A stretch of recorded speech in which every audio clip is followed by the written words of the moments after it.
Welcome to my opinion piece for the meeting held on January 27th by the Board of Supervisors of Exeter Township. There's a number of issues I would like to address, just offer my opinion, and I also welcome your opinion, and you can leave your opinions at my website, exeterunited.com. I encourage you to send me your thoughts. I'd like to know what everyone's thinking about the issues that are going on in our township. So let's get started. You'll see at this video that they hold a public meeting on the B&B short-term lodging. I wanted to get up and speak. I did not. You'll see in the video I don't say anything. But in my opinion, the lawyers have made this document so onerous that I've seen other documents out in California which were much simpler than this, but we probably paid $10,000 for our lawyers to develop this ordinance by Fox and Rothschild. So the way I consider it, it's like a field of diamonds for these lawyers because there's so much ridiculous requirements to, jump through the loops to get your home qualified as a B&B that I'm certain at some point in time it's going to be challenged and we'll be spending more money on legal fees, which is an embarrassment. I think we really need to try and minimize all these legal issues that we get into. So also, as you'll see in the presentation, there's a presentation by our finance director, Jennifer Savage, on fund balance summary for 2019.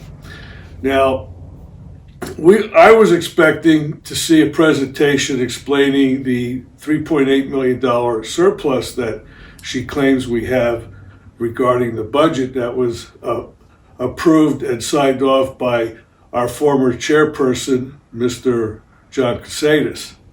Because my contention is, of course, it's a deficit, not a surplus. But instead, we were presented with the 2019 fund balance summary, which she was presenting the end balances for the year. And I just have to say this.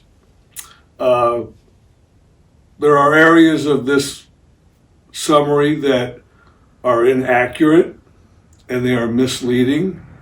And it's the kind of shoddy work and presentation that we've come to know John Granger and the former regime to put forward. And if I were the head accounting person there, or the head finance person there, I would not tolerate this kind of work. And what I'm saying is, I have a slide that will talk about this later on, so I won't say too much about it, except, like I said, where was the explanatory information on the assumed our reported $3.8 million surplus. So I'm waiting to see that. And I've also submitted a right to know request for the documents that support that contention. Now on to public comments, just on the agendas. We have two public comment periods, one in the beginning on agendas and near the end of the meeting on any subject you wish to bring before the board. So I got up and I spoke about the $3.8 million. I also spoke about the proprietary funds, which now is the Reading Country Club. It used to be the sewer plant too. And one thing I noted in the summary of the funds is that we're not carrying a 3-month security balance in our general fund, which is something that should be done religiously to ensure that if we have a problem with collecting the resources every year, that we're covered. It's like anyone else. If you're an individual, you usually have 3 months savings to cover yourself in case you're sick or you lose your job and you're transitioning, looking for a new job. You have 3 months security. So you'll see a couple people talking, a new lady who came to the meeting. I want to thank you for coming and hope you'll attend future meetings. Dorothy Riley was there, Mr. Howell. And then we come into an interesting subject about the minutes. They were ready to rush in and approve all the regular approvals for all the minutes, December 23rd, January 6th, and January 13th. But I had a problem with those minutes. And so they've tabled December 23rd because 3 of the board members that were there are no longer there. So they only have 2 board members that were there who can approve the minutes. So they need to watch the video. And even those minutes are suspect as well. But the other minutes, like January 6th and January 13th, you watch the video, watch it very closely, because you will see John Casadis, you will see Michelle Gilbert, who's the temporary temporary township manager, who's also the director of operations. And you will see our attorney that's there representing Fox and Rothschild as they try to prevent us from correcting some things in the minutes that should have been there.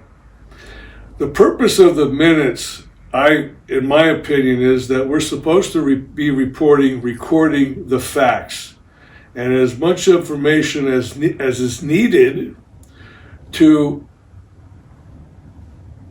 memorialize the thoughts and the ideas that were expressed on that subject in the meeting.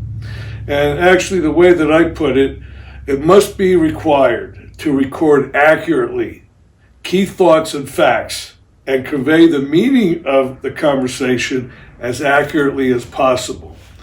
So I don't mean to be vague about this, so I'll give you a couple examples. In the January 3rd meeting, they were suddenly presented with approving some disbursements, which were not on the agenda. Were on the agenda, but was never advertised that this kind of business was going to be carried on. It was strictly for reorganization.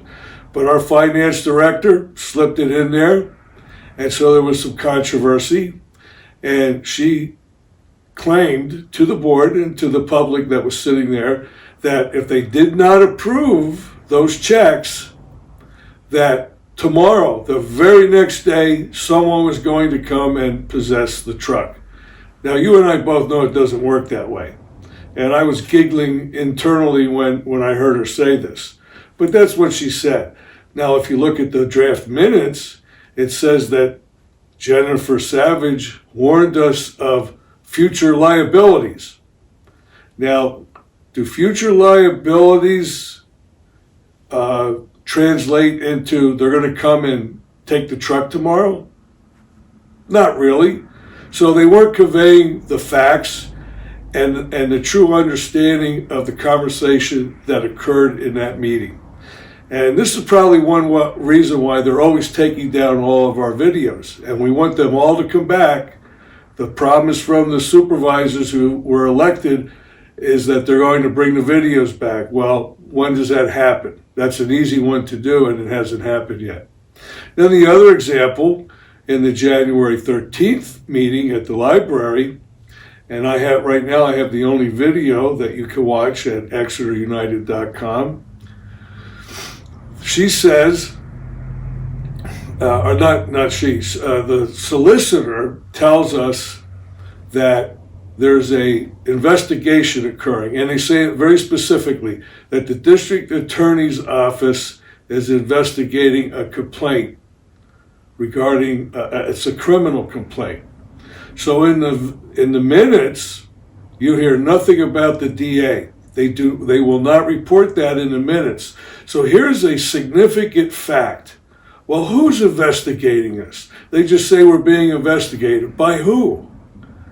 The video is very clear. It says the district attorney's office. So we had to negotiate with the supervisors to make that correction so that it's clear and specific.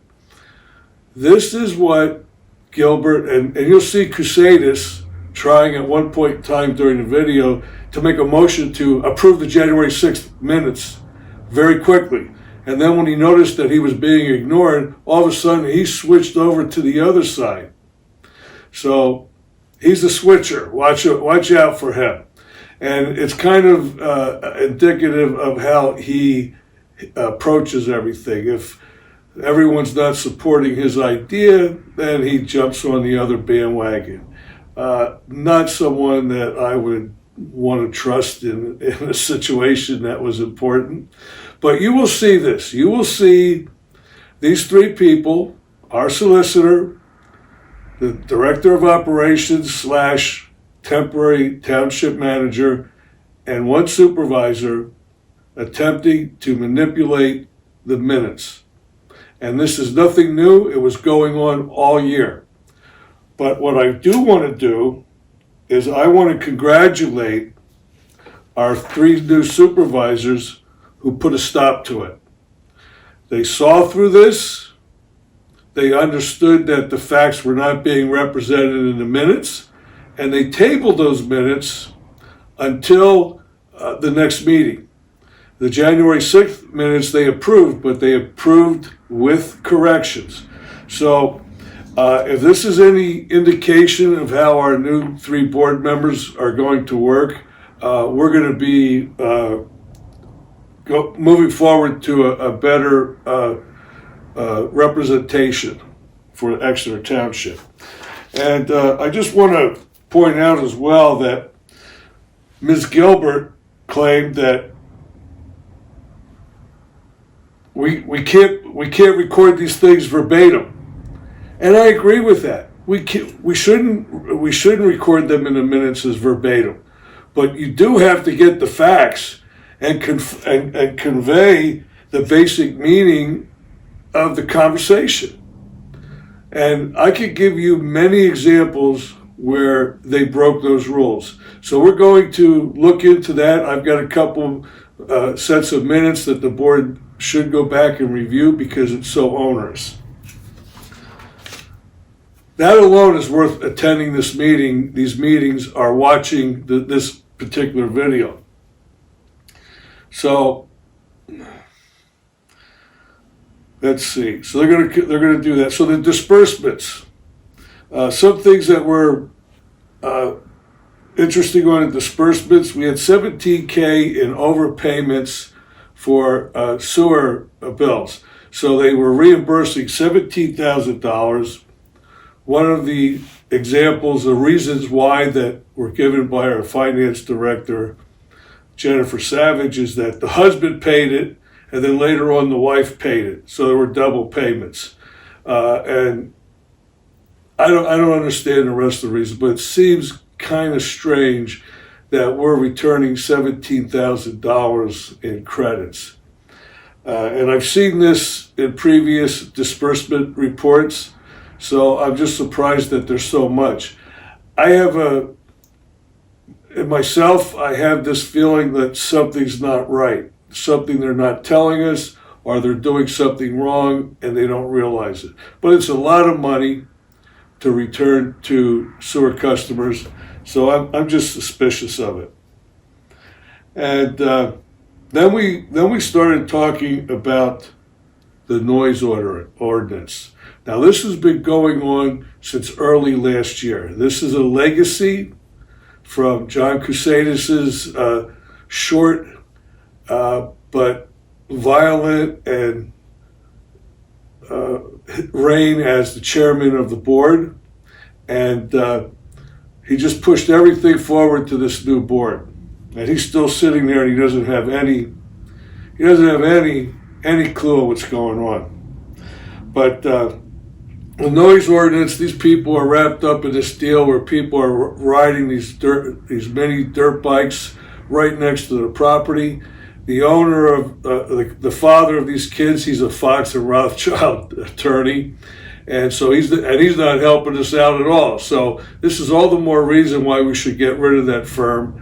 Their own people are running roughshod over our community. It's affected so many people. They had a petition signed by 17 of the local residents in the area, and yet they still allow these two boys to just, inundate the neighborhood with the motocross bikes for hours, and it can be annoying just for a few minutes. So that went on for about 10 minutes, and I've suggested that they finalize whatever it is that needs to be done, and then have one meeting specifically for these folks, because they've taken up a long period of several regular supervisors meetings. And I feel sorry, my heart goes out to you folks, because you've been had to deal with this for a year or more. So I hope it gets fixed. Then I just want to say we have some good news. The next meeting on February 10th is the supervisors meeting, and it's going to be held at the Reading Country Club. So everyone should come out and see that. I haven't been in the Reading Country Club since they closed it down, so I like to see how everything looks. Come out to the meeting, get involved, go to the website, see what's on the agenda, so that you might want to speak about something. And then the follow-up meeting, which is, I think, too soon, but they said it anyway, is for February 12th to come out. They're going to have a town hall meeting on the Reading Country Club, the RFQs, and what they're going to be doing going forward. I wish they would have taken a little bit more time and advertised this more often so more people can hear about it. Usually when you do it this quick, you've got a lesser attendance, but spread the word. There's going to be a town hall meeting at the Reading Country Club the subject is the Reading Country Club and its future. So I'm looking forward to that too. Finally, at the end here, we've got public comments, and there's quite a few public comments. In fact, Mr. Speece announced that there were like 20 people. Well, I counted it up at the end. There's 11 people that make public comments, so it wasn't quite as bad as that, 20 people. Some people backed out because maybe they heard what they wanted to hear and they didn't have to step up and say it. But it covers various topics. So again, for myself, I asked the question, Fox Rothschild, when are we getting rid of them? They lost every lawsuit they represented us in, we lost. They're charging us $250 an hour for things that a paralegal could do. In my opinion, they're ripping us off, and they're lousy lawyers. When you lose every case, what do? You should be looking for a new lawyer, right? So they haven't done that yet.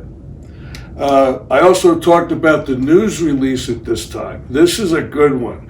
If you go to the website and you dig deep into the layers of this futuristic website that Crusaders claims it is, you'll get to an area called agendas. Look at the agenda for this last meeting, January 27th, and they've added a new file. I think it's 27th. They've added a new file, which is a clarification of the investigation by the DA. And I misspoke. I think it's the January 13th agenda. So go look at that, because there's the same problems that we have with the minutes. It's written so it says, well, someone's looking into this charge by a resident, and someone else is coming in to investigate, and they're going to talk to two of the supervisors. Well, who is this someone? Why don't they just come out and say it? This is a clarifying statement. Well, it's the district attorney's office that has filed the charges. It's the district attorney's office that's coming in to question two of the supervisors. So why, and this is in the video, I mean, this is at the meeting, this is no secret information. So why would they put out a clarifying statement that's simply not clarifying. It just leaves everything vague. So I'm not the only one that noticed this. Diana Risa was there, and she made a similar comment about it. So here you go, folks. We still have the regime in control that's managing the news that we get. Even the Reading Eagle mentioned the district attorney's office. Even the Exeter Examiner mentioned the district attorney's office. Only our own political system, our politicians here and our front office would not give us the information that other agencies reported to us. You know, they gotta go, all right? If it doesn't fit, we must get rid of these guys. So, we had a visitor also, Louise Swartley, who for many, many years was an auditor for the Exeter Township. And it was great to see her there.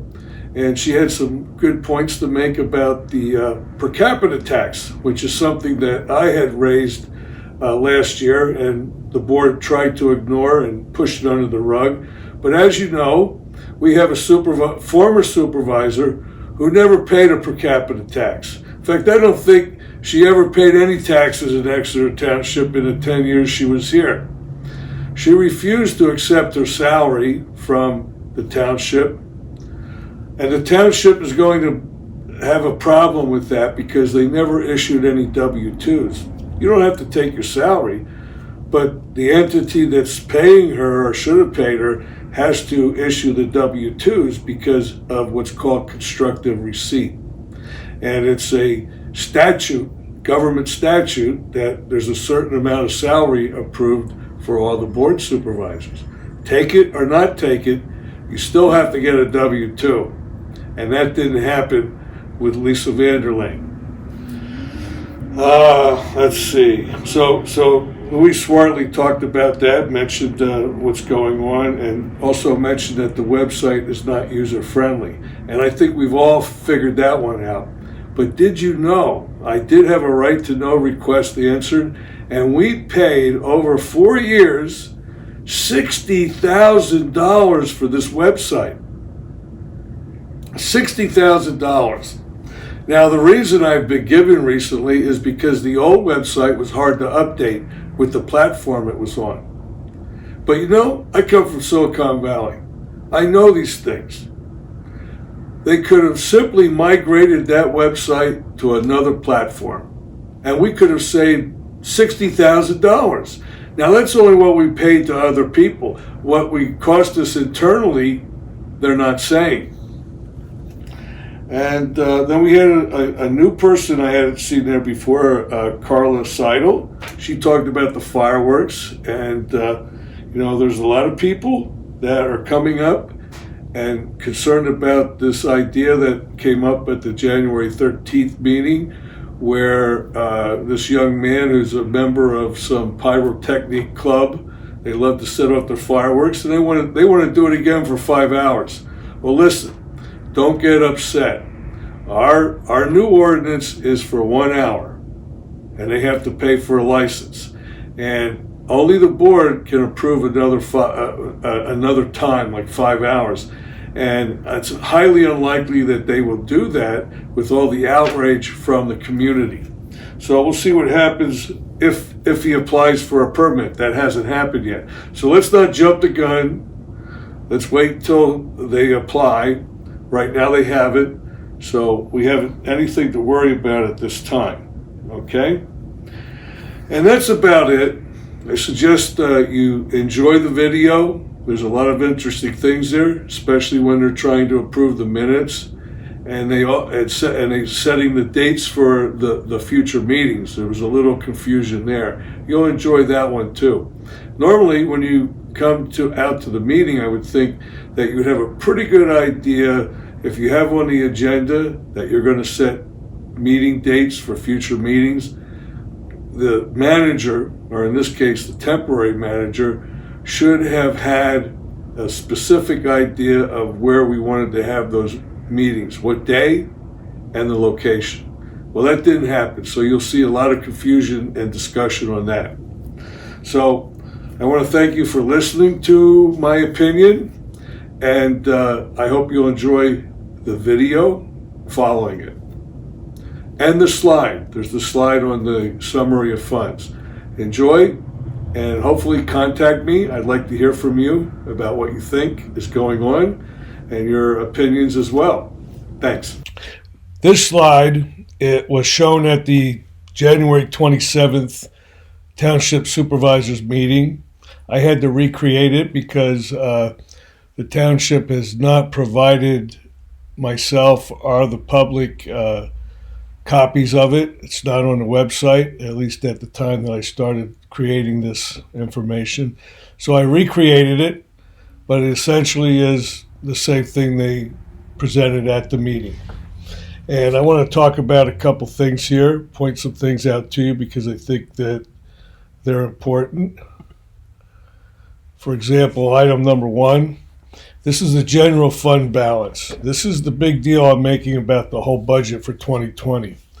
But here, you'll note, we'll stick with this here, we'll note that the ending balance is supposedly $1,789,000. So I spoke to a couple township managers about what kind of balance that we should be carrying forward every year for safety. Now, you know, a lot of you keep a reserve in your bank for situations where you might be sick and you can't work, or you lost your job and you're looking for a new job. So the typical amount is 3 months worth of expenses. And that's what the fund managers, our township managers around here have told me, that 2 to 3 months should be kept in the general fund. So if we do the 2-month basis, that's $2,075,000. The 3-month to have security, $3,113,000. So you can see our end of year fund balance for the general fund is woefully low, and they do not take this into consideration in the 2020 budget. So from this perspective, it tells me that we have very poor fiscal management at the township. Now, this is an interesting one, number 2. This is capital improvements, and I'm pointing this out just to make a couple comments so that you have an idea what's going on. Capital improvements you can see in receipts to date are over $7 million. Well, my understanding is that $7 million was actually transferred from the sewer fund.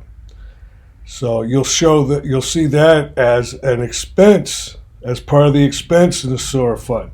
So that $7 million, part of it was used to pay for the promenade. If you look at the expenses to date, the $3,717,000, in that number is the purchase of the promenade, which was purchased for $2,250,000. So this one fund illustrates how the receipts and the expenses really do not make sense. We're going to show more receipts than we actually received from outside sources, and we're going to show more expenses than we actually incurred, because they're missing a key component of this analysis, and that is transfers in and transfers out from other fund balances. So the only things that we can rely on are the beginning cash balances and the end of year fund balances, hopefully.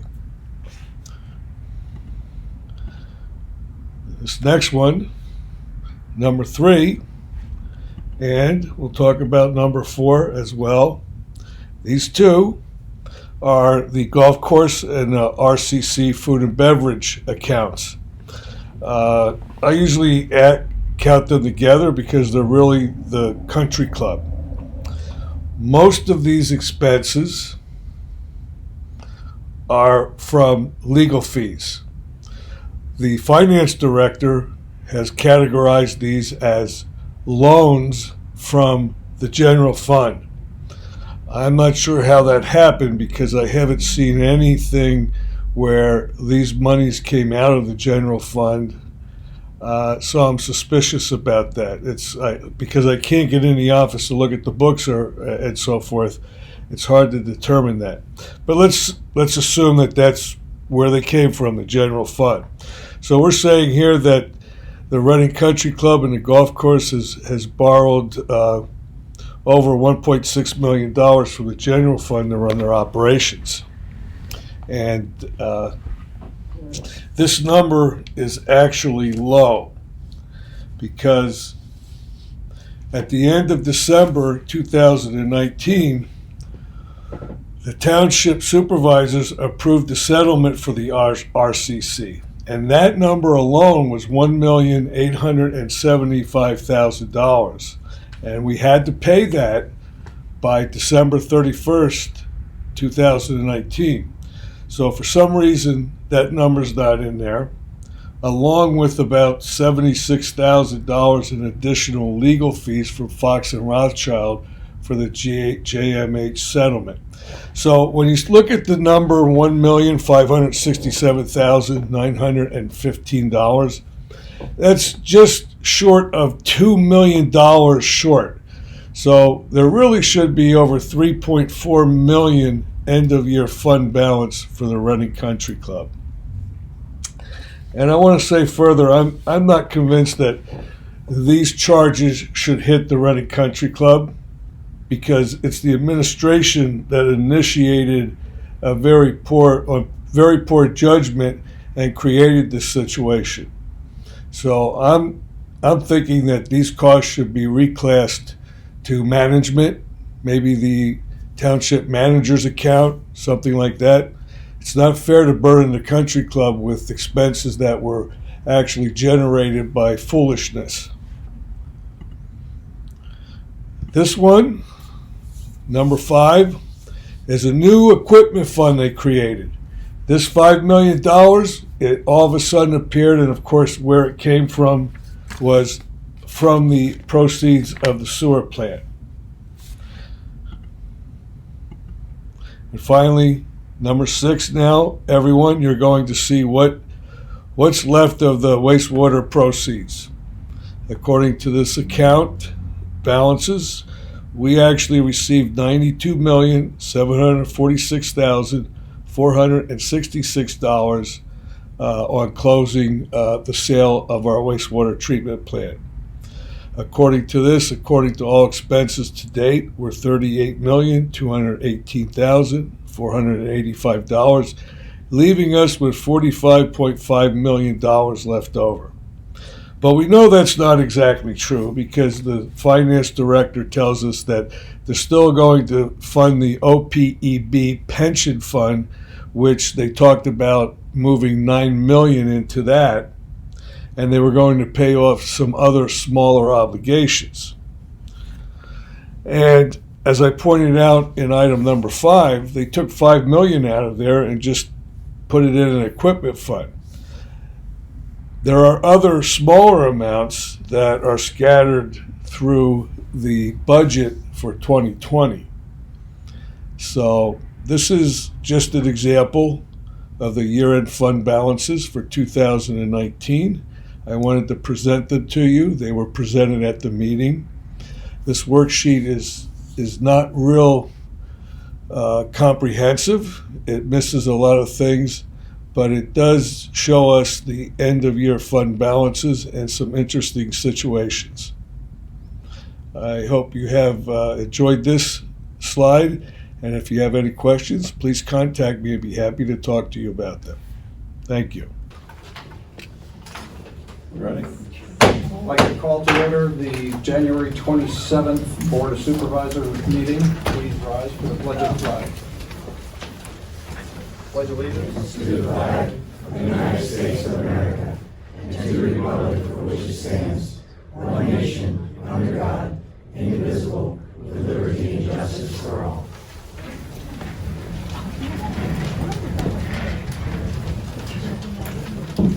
I'd like to take the roll call.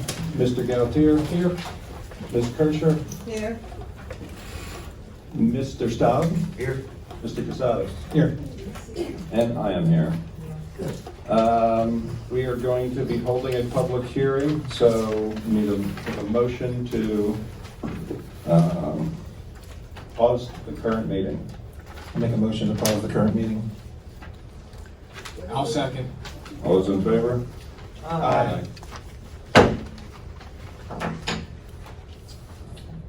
All right, this will open the public hearing on the proposed ordinance regarding the regulation for the use of short-term lodging facilities. This ordinance was properly advertised. I have proof of advertisement here. Are there any comments on this proposed ordinance?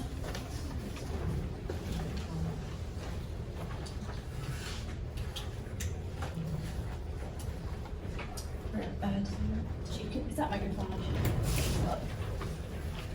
Yes, it's on. Comments? Okay. Alright, handouts? Sure, just the word. Pass them down.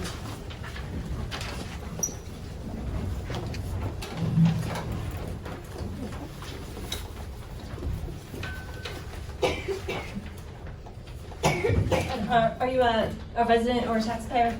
Yes. Okay, can you state your name, please? Yes, my name is Jeremiah Locasio. Okay, go ahead. Okay. So we'd like to start doing Airbnb short-term rental. I absolutely understand people's concerns, but I don't agree with restricting. I do agree with regulation. So, like, I have children, I have 3 children. If I was concerned, which I am, about traffic driving too fast down my street, I wouldn't propose restricting access to that road. I would propose regulating with speed limits and enforcement and things like that. So I am against the restriction, and here's some reasons. So on the top left of the front of the map, there's the zoning map on the back. You can see that just the general area around 19606, all of the, or 90% of what I could get to show up at the same time on Airbnb. So there's not too many, there's about 27 listings, half of which are in the rural area that you're proposing anyway. To the right, you can see the total. Again, it's not 100% accurate, but I erred on the side of more that may not be in our area, just to get a higher number for conversation. So there have been about 481 rentals in that area since 2012-ish, whenever Airbnb came to existence. So I personally manually went through each one to see how many at least reviews there were. So there's at least 481. If you look at the bottom left of the same sheet, you can see that the crime has actually fallen from 17 to 18 by an average of 13%. So if we just go by the 481, and I'll even concede that there could be more rentals, short-term rentals through Airbnb, that's an uptick of 2% of our 25,000 population coming in from outside of the area. Let's just pretend they're all outside of 19606. So an uptick of 2% to our population, and we still had a 13% on average decrease to crime for that the 2-year period there on stats that I was able to get. Let's see, and on the back, if you look on the zoning area, I just kind of overlaid the zoning area and that same map there, just to kind of get an idea of what's rural and what's, unfortunately I wasn't able to do color at the office, but I'm sure you're well aware of what the zones are. So we have, half and half, and we didn't see any uptick in crime. We haven't seen, and it lists down here, violent crime, property crime, and crime in general. So that crime in general is what's that 13% decrease over those 2 years.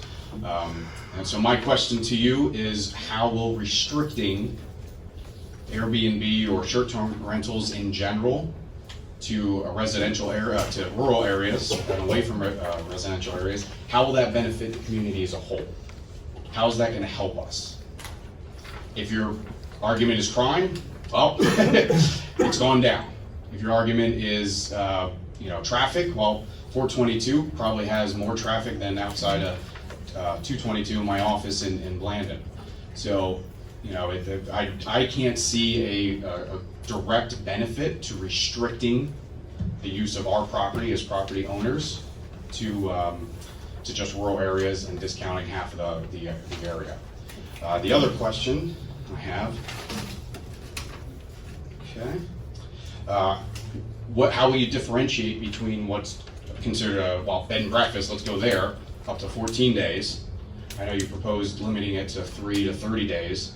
So how would you differentiate from a bed and breakfast to a short-term rental to a long-term rental? And what if my long-term rental, which is 6 months to a year, decides to leave after 3 months? Is there a penalty? Is there a fine? Is there, is it considered a short-term rental for tax purposes? Things like that. How will it affect people that have bed and breakfasts? Let's see, and enforcement. How do you intend to enforce who's actually abiding by that? I don't know if you ask questions. I haven't done this before. It's just an opportunity to provide your commentary, although Okay. board members are welcome to respond if they want. Okay. Thank you. Wait, before you sit down, I'm sorry, could you give your name and address one more time for the record? Jeremiah Locascio, 1517 Butter Lane. Mr. Lucasio, could you spell your last name for us, will you? LO, capital CASCIO. Thank you.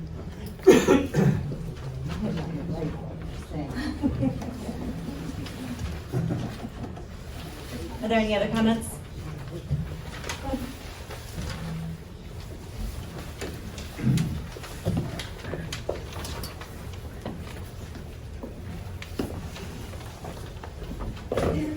Before you start, are you a resident or a taxpayer? Both. Can you please state your name? Sure, Dave and Janet Hurlbrink, Okay. 12 Longview Drive. Go ahead. We're here to provide comment to the short-term lodging ordinance that's in front of the board, and are in favor of the ordinance.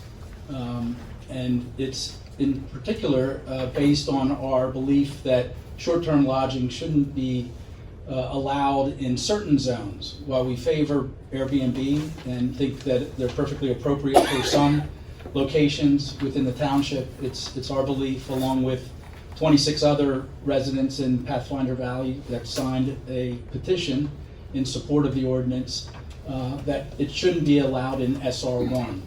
And just, I think, for public record, for those that haven't had a chance to read it in depth, we're not certainly against an opportunity for a homeowner to rent out their home. A lot of people do leave perhaps for the winter months and go south and want the income of a rental.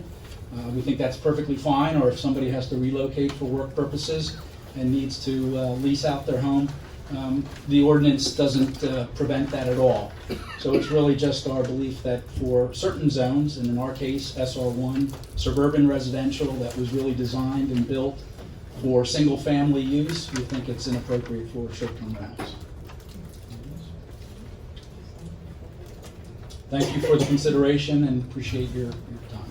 Thank you for your feedback. Go ahead, sir.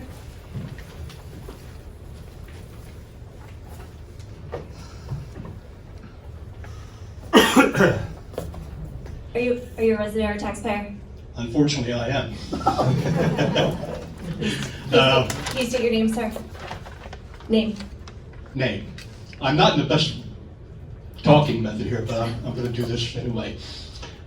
Keith Fretz, 40 Stepney Road, Birdsboro, Pennsylvania. Okay. No, I don't live in Birdsboro. I vehemently oppose Airbnb.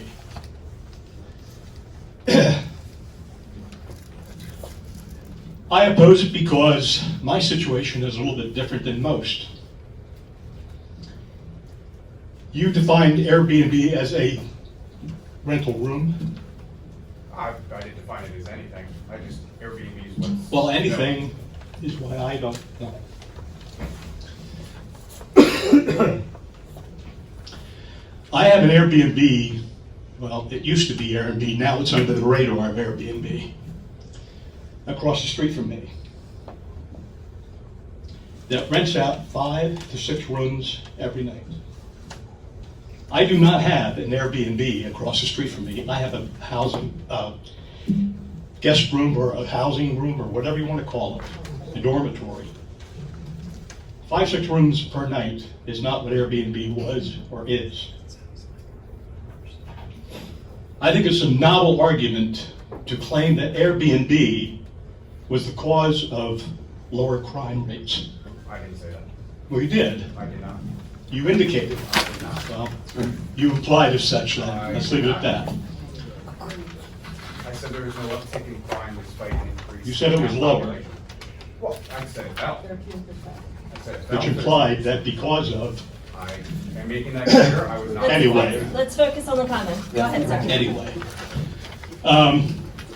So when I bought my house 20-some years ago, I did not buy it with the idea that I was going to have a parking lot across the street, on the street, on a continuous basis with strangers in and out all the time. I mean, people here spent thousands of dollars putting security systems in, putting video cameras in. And why do you do that? You do it to keep strangers out. You don't advertise to bring strangers in. And in a sense, that's what we're doing. Now, I understand you want it, because it's going to be a side business to you. That's fine. But it's not a side business to me. It's a problem to me. So, it's easy to be on the other side of the stick when you want it. It's pretty darn bad to be on this side of the stick when you don't. And you have reasons that you don't. That's all I have to say. Thank you for your comment. Anybody else have a comment that hasn't had an opportunity to speak? All right, seeing none. I'll entertain a motion to close the meeting, public hearing. Make a motion to close the meeting. Second. Any further discussion? All those in favor? Aye.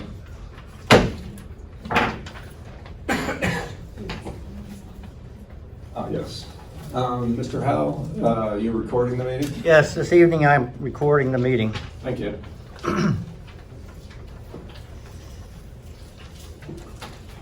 Like to, we don't need a motion to reopen. Like to reopen the regular meeting. Move on, we're going to start with presentations. We had some discussion during the last meeting about the fund balance summary sheet and where exactly we're at. And I think Jen was going to provide some explanation for us.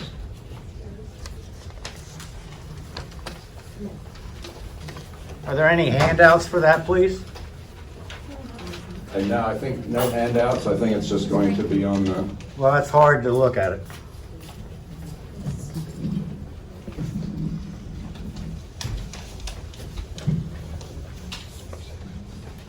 So what we have on the screen here is the fund balance summary for all of the funds of the township as of the end of the fiscal year 2019.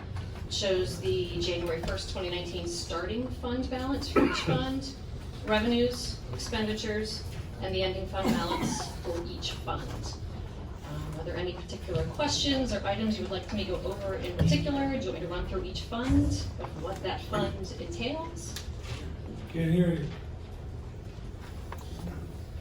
Questions from the board on the balance sheet? Any of the particular funds? I mean, the biggest one is the general fund. General fund is where all, most taxation dollars and other revenues go into. It's the general operations of the township, yes. I think an explanation of the funds, Jen, Sure. and then also to a little bit of information as far as the sewer proceeds, where that will land, and Okay. where else Absolutely. the designations are. I believe that will help. General fund, like I said, that's where general taxation dollars go into, earned income tax, most revenues of the township, most expenditures of the township for the employees of the township come out of there, public works, police department, administration, parks and recreation, emergency management, those sorts of things come out of the general fund. Utility fund is where streetlight tax and fire hydrant tax goes into, and it pays for the maintenance of streetlights and fire hydrants. That is all that is in that fund. Fire services fund is tax revenue from the fire services tax, and then that money goes to pay for expenditures or goes directly to the fire department. Capital Expenditures Fund, the revenue that goes in there is primarily from the District Justice Office rent, and then there are certain capital expenditures that are paid out of there as they are budgeted. Detention Pond Fund is revenues that come in from homes being built, and then that's used for detention pond maintenance. Canine Fund, we get contributions in, we also get grants in to support our canines, and then certain expenditures, sometimes veterinary bills or capital expenditures for the canines come out of there. Developer escrow, that is actually just us holding funds for land development for people. So the money you see there is actually just interest income. It's just a cash account in there. The Fund 8 is the reserve or the sewer fund. It was formerly the sewer fund. That was revenues from, of course, the sewer plant. And that is the money that is remaining in that fund. So we are still receiving revenues from prior past due balances on people's sewer bills. So we will still have revenues coming into there. There's about a $2 million receivable currently we're trying to collect. That will be received over, your guess is as good as mine. It's a timing issue of when people will actually pay their bills or liens will be satisfied on people's homes.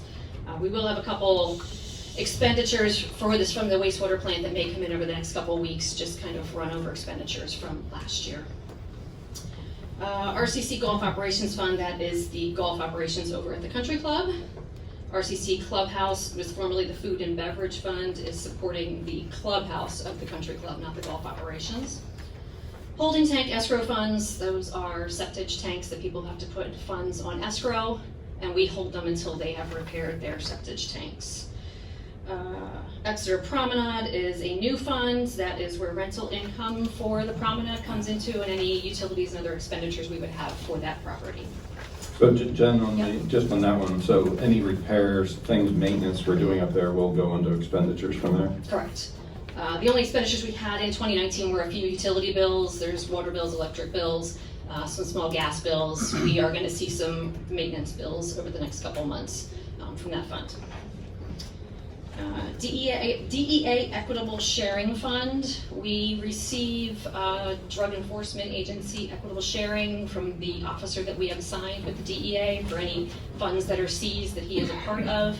That money has to be put into a separate interest-bearing account and then can be used for capital purchases that the police department sees fit. Capital Improvements Funds, that is just a capital fund that we use for equipment purchases and the such. The equipment fund that is newly established, that was money from the wastewater sale proceeds that came, that $5 million, and the plan is to utilize the interest earnings from that to pay for equipment over the next however many years. Debt Services Fund is where the debt service tax goes into, and then we make the debt service payments for the Reading Country Club out of that fund. Fire Apparatus Fund is kind of a subset of the Fund 3, the Fire Services Fund. Every year a transfer was done from Fund 3 to fund an apparatus plan that the fire department has put forth. There was also a contribution put into that fund at the end of the year from the wastewater proceeds of $1 million. Wastewater sale proceeds, that was where the $92 million from the sale proceeds went into. We made the debt payments. We also funded the 2 police pension plans as we had discussed. We did the contribution into the equipment fund and also the apparatus fund. There is still the OPEB trust of about $9.7 million to be established. There's a stormwater contribution that might need to be established for stormwater improvements, storm sewer improvements in the township. And I think that's all that's remaining to come out of there. We do have some debt payments we need to make out of there. There was a bond, a sewer bond that could not be redeemed because it was not callable. There's only 2 more years left on it. So those payments will come out of the wastewater proceeds. Park funds, the revenues that go in there are from when people build new houses. There is a fee when you build a new house that goes into the park fund to contribute to park operations. We also made a $1.2 million contribution in there from the wastewater proceeds. State Liquid Fuels Fund is the money we receive from the state to support paving, winter maintenance of our roads. So that is from your gas tax. And Traffic Improvement Funds, there's $36,000 in there. I'm not quite sure where that money actually comes. There's no consistent revenues that come in there, but that is a fund established for traffic improvements. So think I covered everything you had asked with the wastewater proceeds. After the contributions, we should be down right around $40 million. Okay, and just a couple questions. Mhm. The ones that are bracketed, obviously they're in the red. Will we be truing those up to bring those to a zero balance? So currently, those have received temporary loans from the general fund to support their operations. That would be board decision whether we would want to remedy those temp loans in the future. The golf course most likely could pay off its temporary loan over the next couple years. The clubhouse funds is probably not going to be able to do that in the next few years. So that would be something the board would have to decide of how they would like to remedy that. Okay. Mhm. The expense from the RCC clubhouse fund, $1,057,000, what was that from? That was primarily legal fees and then some of the repairs that were done to the roof over at the clubhouse. So it would be legal fees and building repairs. And then also the capital improvement funds revenue, where did that come from? The capital improvement funds, that is the The $7 $7 million million. CD. Got Okay, transferred into that fund. okay. Jim, one last question for 2020 and 2021. We have a significant larger debt service. Is that money set aside or is that going to be in the general? In the debt, for the debt service Yeah. fund, that is all set aside. So Okay. it is all planned out cash flow wise that we will have significant cash flow in there to support that. So it's 2.2 million difference between 21 and 22, so. Yeah, that is all planned out, yeah. That was partly why the debt service tax had to increase last year. That's why we had to raise it last year. Right. because- Thank you. Mhm. Yeah, now with the sewer debt service being covered out of the sewer fund, or the Out of the proceeds proceeds fund. The RCC has gone down because we paid off part of that bond, so it'll be a surplus. Right. There is a second slide, which, so this is just the outstanding debt service of the township. So this shows you fiscal years over on the left-hand side between 2020 and 2046, what the township is responsible for in its debt service payments. There are a couple different bonds and loans detailed out there, and at the bottom of the slide, as you can see, I've notated where they are paid from. So the first one, the 2007 GO bond, is a general obligation bond. That's the one that I referenced that was not callable when we paid off the sewer debt. So there was $4.4 million still outstanding there. We've made one interest payment from there, from the wastewater proceeds. The rest of those payments will be made out of the wastewater proceeds. The 2015 taxable, the 2015 GO, the 2016 GO, and the 2018 GO bonds are all associated with the debt service fund or the country club. So those are all payments that the debt service tax covers. The 2007 lease revenue is the bond associated with the TIF or the Exeter Commons road improvements. So we are in conjunction with the county and the school district responsible for those bonds and the payment of them. The tax revenue that comes in from Exeter Commons pays for that, the township's portion. 12 years down? Then we start making money. Yeah. Why does the 2018 general obligation bonds go from 316 to 2.3 million? There's a balloon payment at the end. That's how the bond was structured, with a balloon payment at the end. So at the end, you either pay the 2.4 million or you could restructure that into a new bond. So these are just payments we have to make. These are the payments, annual payments we have to make, yes, for each one. The liabilities will be somewhere else. Those are the liabilities.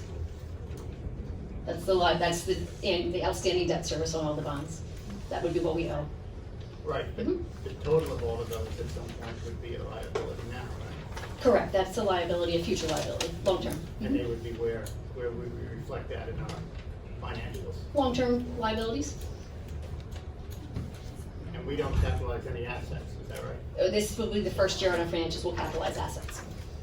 So will we put on things that have been written off before, or just going forward?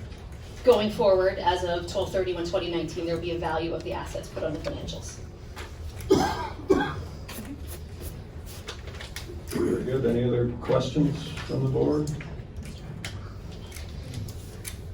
We're going to have public comment. You want to address a question now? Mr. Howe?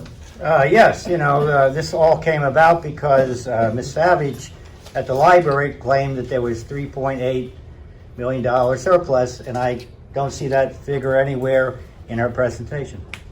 That was actually the budget that was referenced. There was a For reference to 2020. a deficit budget for 2020. There is not a deficit budget. When you compare all the funds, there is a $3.8 million excess, not a deficit. Well, why didn't you compare all the funds for the rest of the public? We're gonna, yeah, That was interesting. do a public comment, but yeah, that is actually 2020. That's the 2020 plan. budget, correct. The plan. Correct.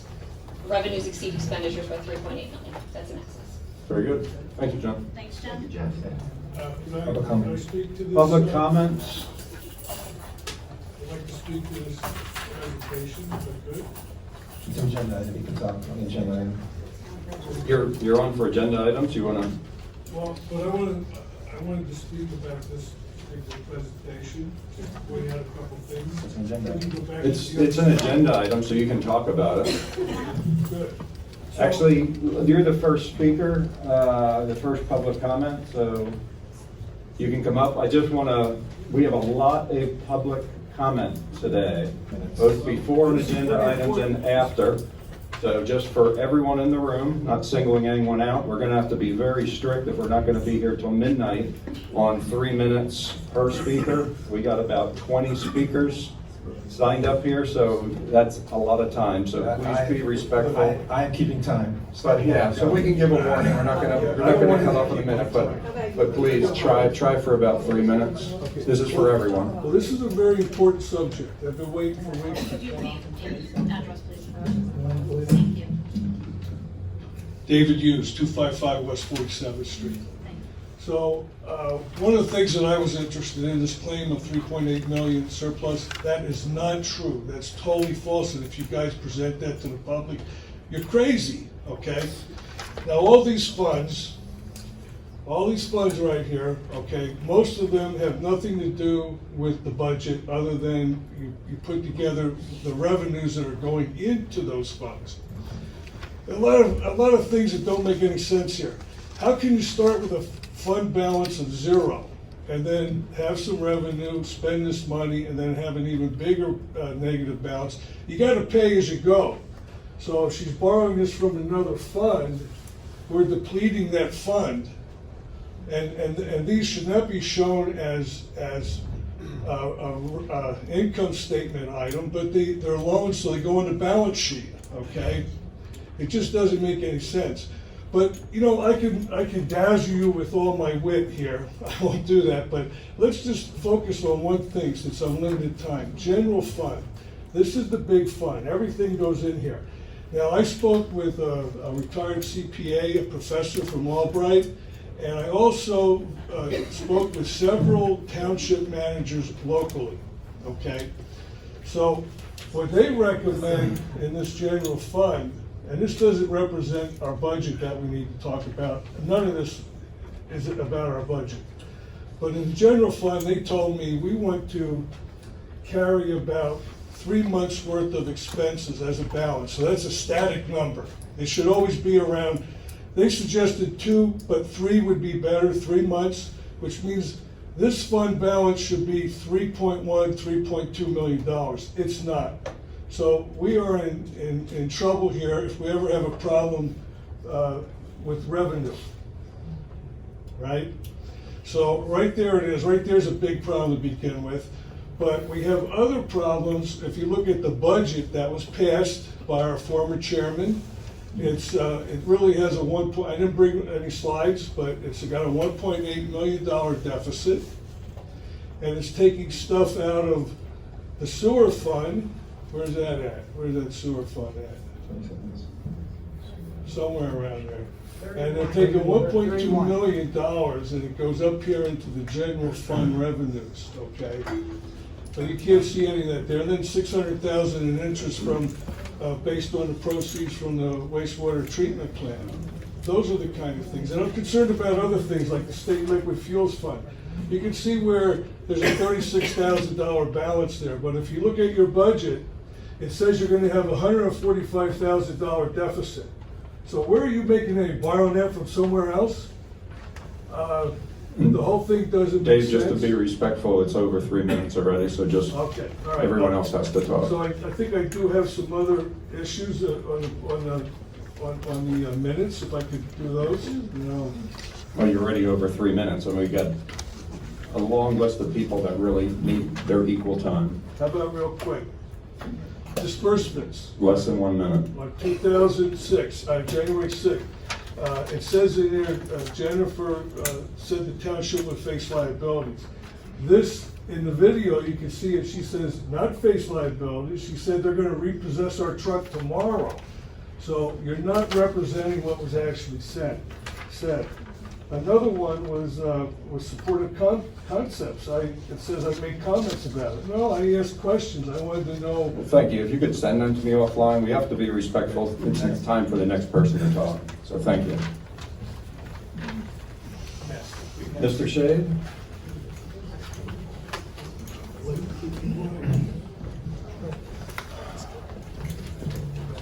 Mike Shade and Jackie Shade, 115 Freedomsburg. And the last gentleman. John Hubert, 75 Wayman Road. We've always been here several times in regards to noise ordinance. It started February last year, where we showed you a petition of 13 different homes with 27 signatures in regards to noise from dirt bikes and ATVs, property 123 on Freedomsburg. Obviously, we want an update. We've been promised a couple things as to what's going to be happening. We had a meeting with the chief last week, and we found out some new information that was a little concerning as to there's changes now that may be made to 1 versus 2 ordinances. It sounds like that's not going to happen, so we're not quite sure where we stand. I think it's been pretty clear that we're pretty much tired of the noise. It has been non-existent because there was a new citation issued a couple of months ago, but we are fearful that that's not going to hold up in court because the ordinance is broken.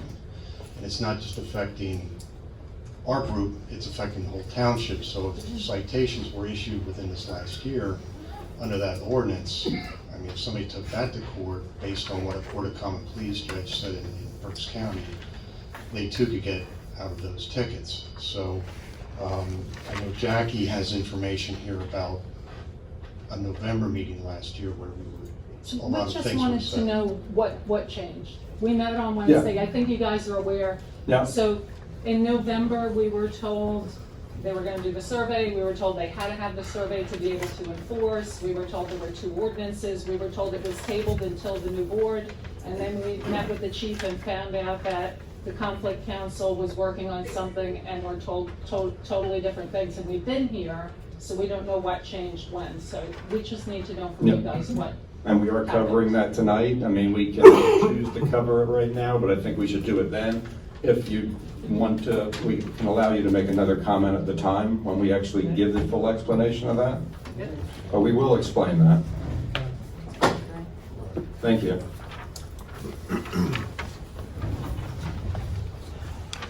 Dave and Janet Holbring, covered that. Linda, this one? I'll wait till next meeting. Okay, we're moving. Mr. Riley?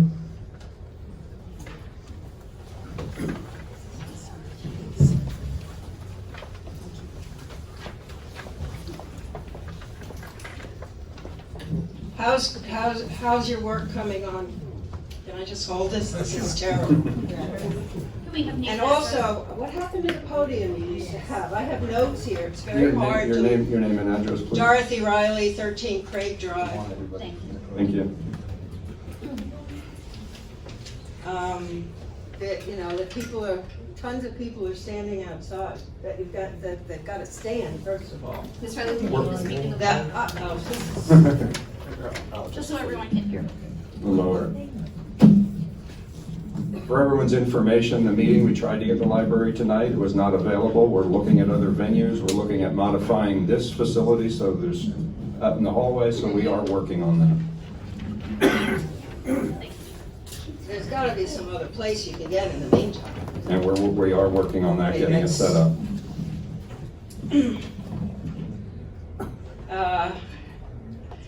As I said at a previous meeting, it's very hard to adjust agenda items before there's any discussion, especially since they are vague, and there isn't really much time to study the agenda since it doesn't come out until late on Friday, which kind of, if you're really interested, it takes away from your weekend. But I'll comment on a couple of the items. First of all, how can there be a discussion about a noise ordinance without including a discussion about a 5-hour fireworks display in early March, which is not that far away? A request that should have been, and it's a request that should have been on the agenda for the last meeting. And only if people stayed for the whole meeting did it get kind of thrown at you that this request. And that why it wasn't on the agenda, I have no idea, because there were a lot of people that would have been very interested in making comments about it. That was part of public comment, I believe. No request has been made yet officially. That was not a township item on the agenda. It was not our item, but it's first we heard about it. So. When is it going to be put on the agenda then? There's no requests. No request. There's been no application yet. Remember the process, Dorothy, process. Yeah, so it's part of the, I mean, there's a procedure put in place under the fireworks resolution, so that will be followed.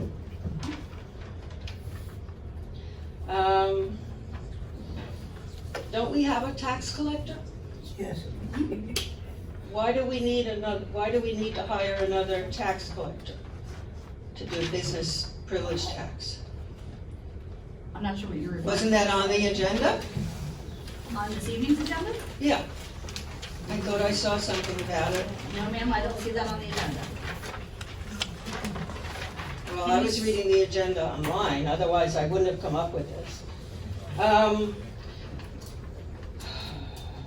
Well, let me just say, I think we have quite enough employees.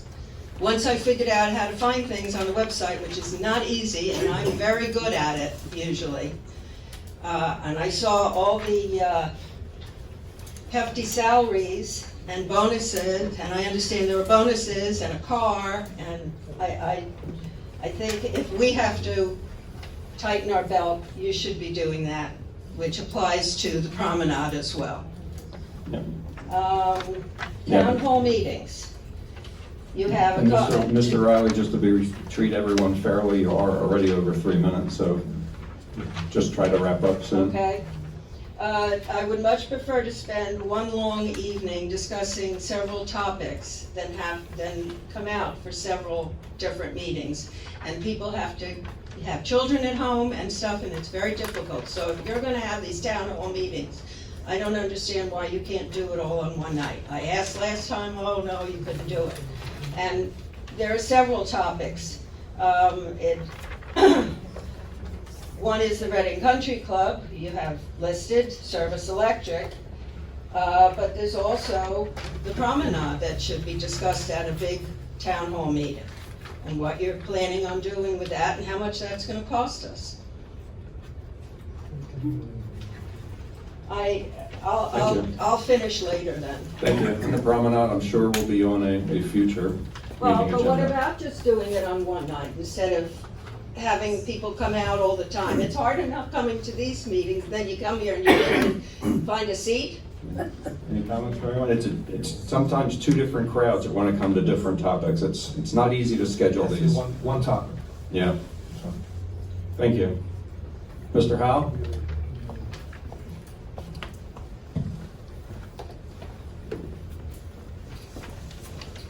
How do you do this thing?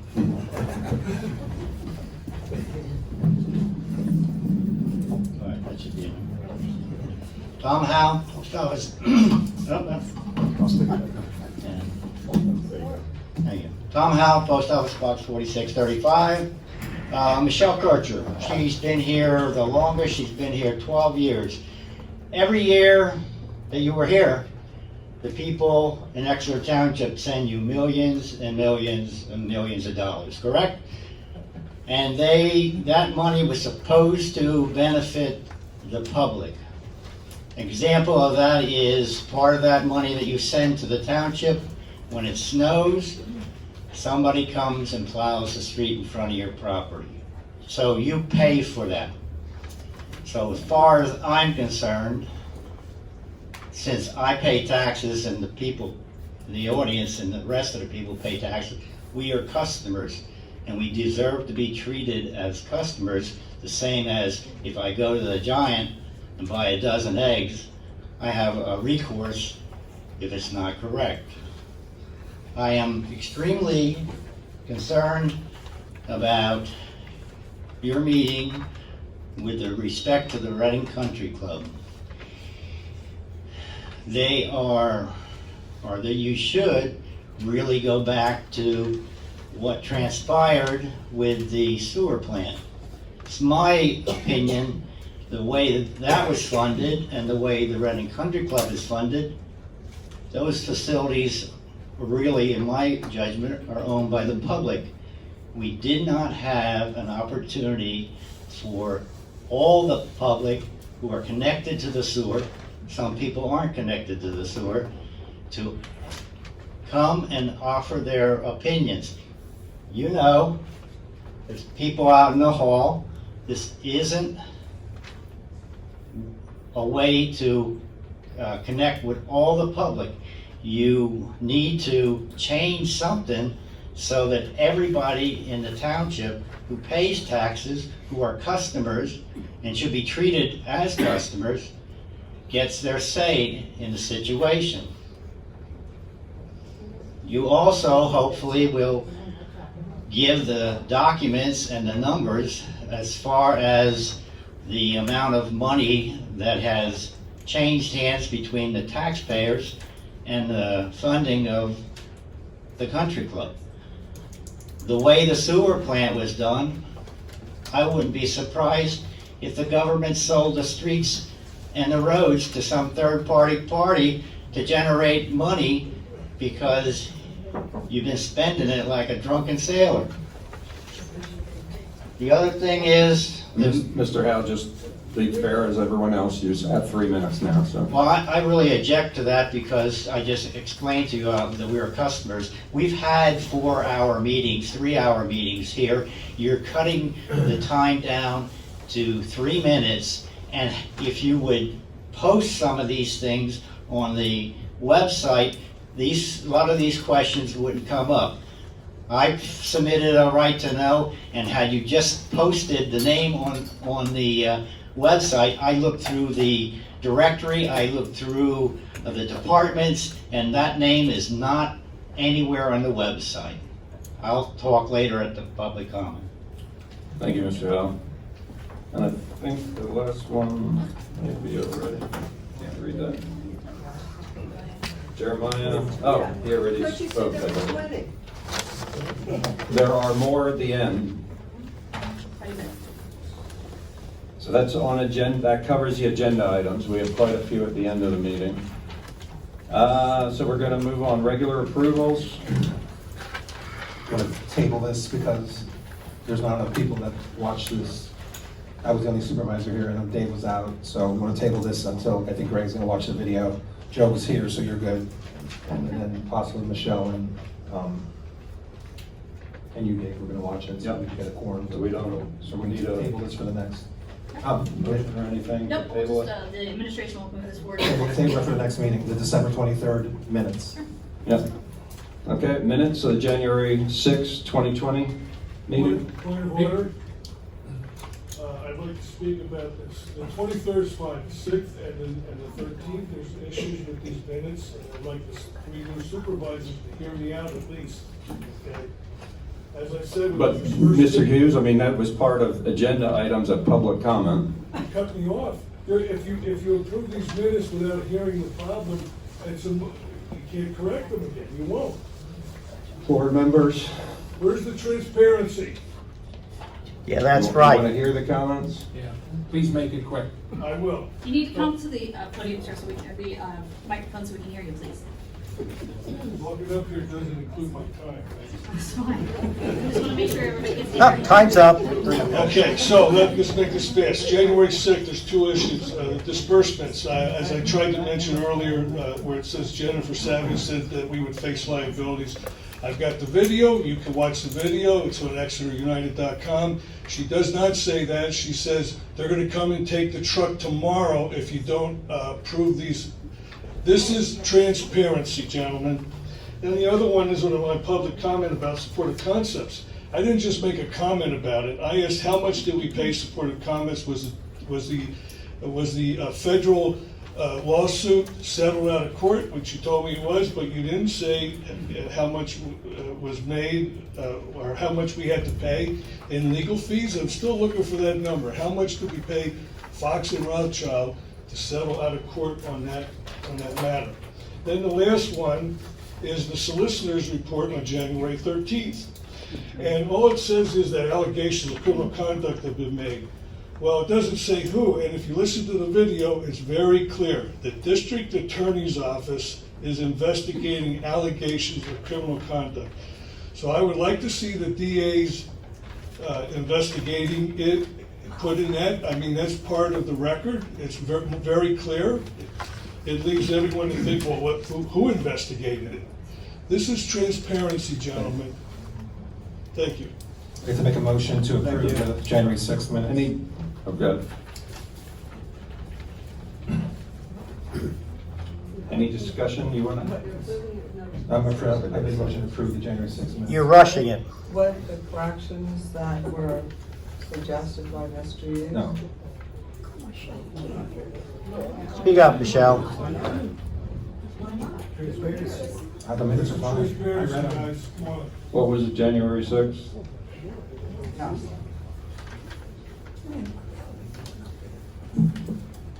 I'm fine with them. Alicia, for the assistance of the board, can you please explain the difference between verbatim minutes and the intention of the minutes? I'm forgetting what I understand. Sure. So what the Sunshine Act requires with verbatim minutes is an identification of the individual who speaks and a general overview of their comments. I object to I have that. not reviewed the minutes. I object to Please, that. Mr. Hoff, just. Wow, one more. Yeah, okay. So January 6th, discussion on what the correction is. Do you want to? There's a motion to approve. Is there discussion on approving with any corrections? This is what was said. I could not approve them any other way. I know they don't have to be verbatim, but this is a very important wording that has to be in there. Because we had to approve a check, ratify and confirm at the next meeting. So these words must be in there. She said it would be repossessed tomorrow if we didn't pay for that, make that payment for that truck. It's a big difference. I recall that, and I'm comfortable with that. I have no issue with that change. Just that change, that's the only change we're making.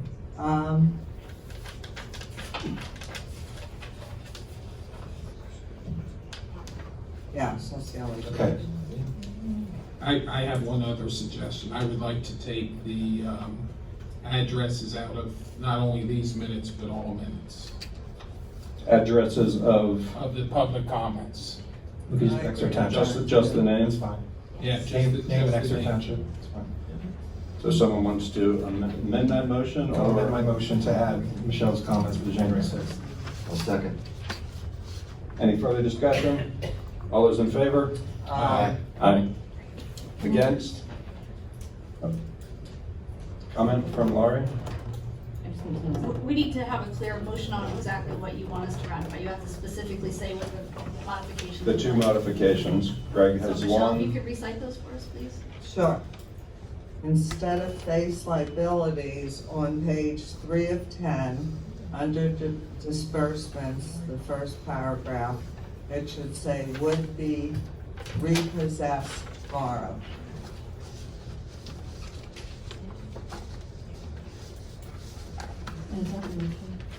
Yeah. I made the motion. And removal of addresses Removal of addresses. of public speakers. And you second it? Joe seconded. I make the motion, Joe second. Everyone was in favor? All looking good? None? Ayes have it. Minutes of the January 13th, 2020 meeting. I'd like to make a correction. Mr. Carmelo was quoted as saying, does not want the course developed. What he said was, I thought the reason the township took over the course in the first place was to stop development. So I would like to make that, recommend that change. You capture that, Mark? That's fine. And I'd also, again, ask for no addresses. No addresses in this or future meeting And minutes. in the future, we can just keep those out of the minutes. So we're going to have them as people speak, but not in the meeting minutes. For speakers. Just clarifying. Yes. I don't think we need them when they speak. We need a record. You need to establish that they're a taxpayer or a resident. We don't have to put them on the notes, but we gotta keep a record of it internally. Otherwise, we need to modify the ordinance, which requires people to prove their taxpayer's tax. Okay, then Happy to do I'm either fine way. with We're gonna keep it internal, that's what we said. Okay, so you did the January 13th one. I'm gonna agree to you, so I'm gonna second your changes, which I'll come out, what Joe stated. So we have a first and a second, Dave. What about the DA's We had- changes? Yeah, that's another one. I didn't understand what was going on. If you remember, I voted no for the Rothschild, the criminal conduct, but I do remember listening to it again, and it did say about the DA investigating it. So I think if someone would like to listen to that and make sure that I was correct, as I listened to it, and we should put that in correctly, just because Mr. Chairman? could turn Yeah, into we're- illegal. Can I make the recommendation that you allow us to go back and make the revisions to these minutes, and we'll bring them forward for the next meeting? Yes. Is that okay with everyone? Is there a way to do this? Then we can approve them with the changes. January 6th and January 13th. Okay, so we will take all three, Well, we've already approved January. Yes. Six. but, 6 was approved. 6th is good, okay. the changes. 6 is good, 23rd, Greg's gonna watch the video. so and the 13th we'll bring forward again. So it's only the 13th revisions. Okay? All right, just so we have it clear. Yeah, Michelle and Greg have to watch. Very good. Okay. Moving on, treasurer's report. I make a motion to approve subject audit. Second. All those in favor? Aye. Comments? Comments? Jen here. Gee, over there in the hall. Oh, over to. Thanks. Keep your eyes open. Jen's here. Oh, okay. Jen, just to clarify, just a couple of the checks, and I'm sure the audience would appreciate it as well. This is for treasurer's report? Yeah, is that the disbursement? No, the disbursements is next. Oh, I'm sorry. This is treasurer's report. Yep. Yeah, first and a I was second. calling you out. So we have a first and a second. Any further discussion on the treasurer's report? All those in favor? Aye. All those opposed? Ayes have it. Wait, one moment, please. Oh. I just need to vote again. Who was the first? Dave was the first, I was the second. Dave and then Yes. Josh. Thank you. Disbursements. Before we make a motion, anyone have any comments? Just a couple of clarifications, maybe explanations. Bloodhound LLC, 8250 total. Bloodhound was the consultant we were using with the wastewater plant to do PA1 calls for when people need to dig. They call to get their sewer lines investigated. That's just a consultant that we're using to do those. Those were some bills that didn't make it here from the sewer plant, so they're past due. So they're just prior wastewater expenses. Okay, and just maybe, again, clarify for the audience, there's a whole bunch of checks that show up for the Commerce Bank. You explained to me, so I understand now. Commerce Bank is our purchase card vendor, which means some of the department heads have Visa cards to make purchases at places where we don't have accounts. So that's our monthly bill. And last question, GAP $3,600, just explain what that's for. What was the? Gap, the golf Oh, the GAP, the Golf Association, that is our annual membership. I think $1,000 of that is the annual membership, and the rest are the handicap fees, where we pay a fee to Golf Association of Philadelphia, and then as people purchase their handicaps, we receive revenue to offset the So handicap. we make money on that, right? On the handicap piece, there is a Yes. membership piece, I think that's As long $1,000 as of we make it. money, Yeah. $45 to tell you I'm a bad golfer. Yeah. make money. The one, maybe just for the public, I mean, you might have noticed, no one asked the question, but there were a lot of refunds on the sewer bills. I mean, there's a lot of overlap between the handoff and billing, and now there's some refunds due.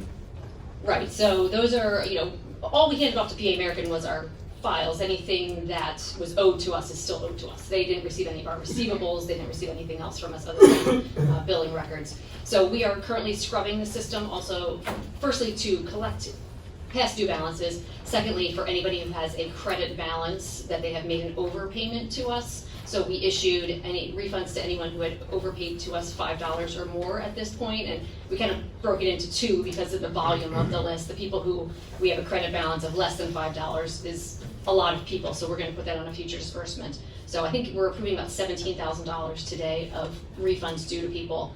We've researched all of them. Most of them were due to, I'm going to maybe call it the husband-wife situation, where it appears that the husband paid it online and then the wife may have found the bill somewhere and then wrote us a check because there was two duplicate payments for the same amount. One came into our online system and another one came in through the lockbox via a check. So that's what I kind of put it up to.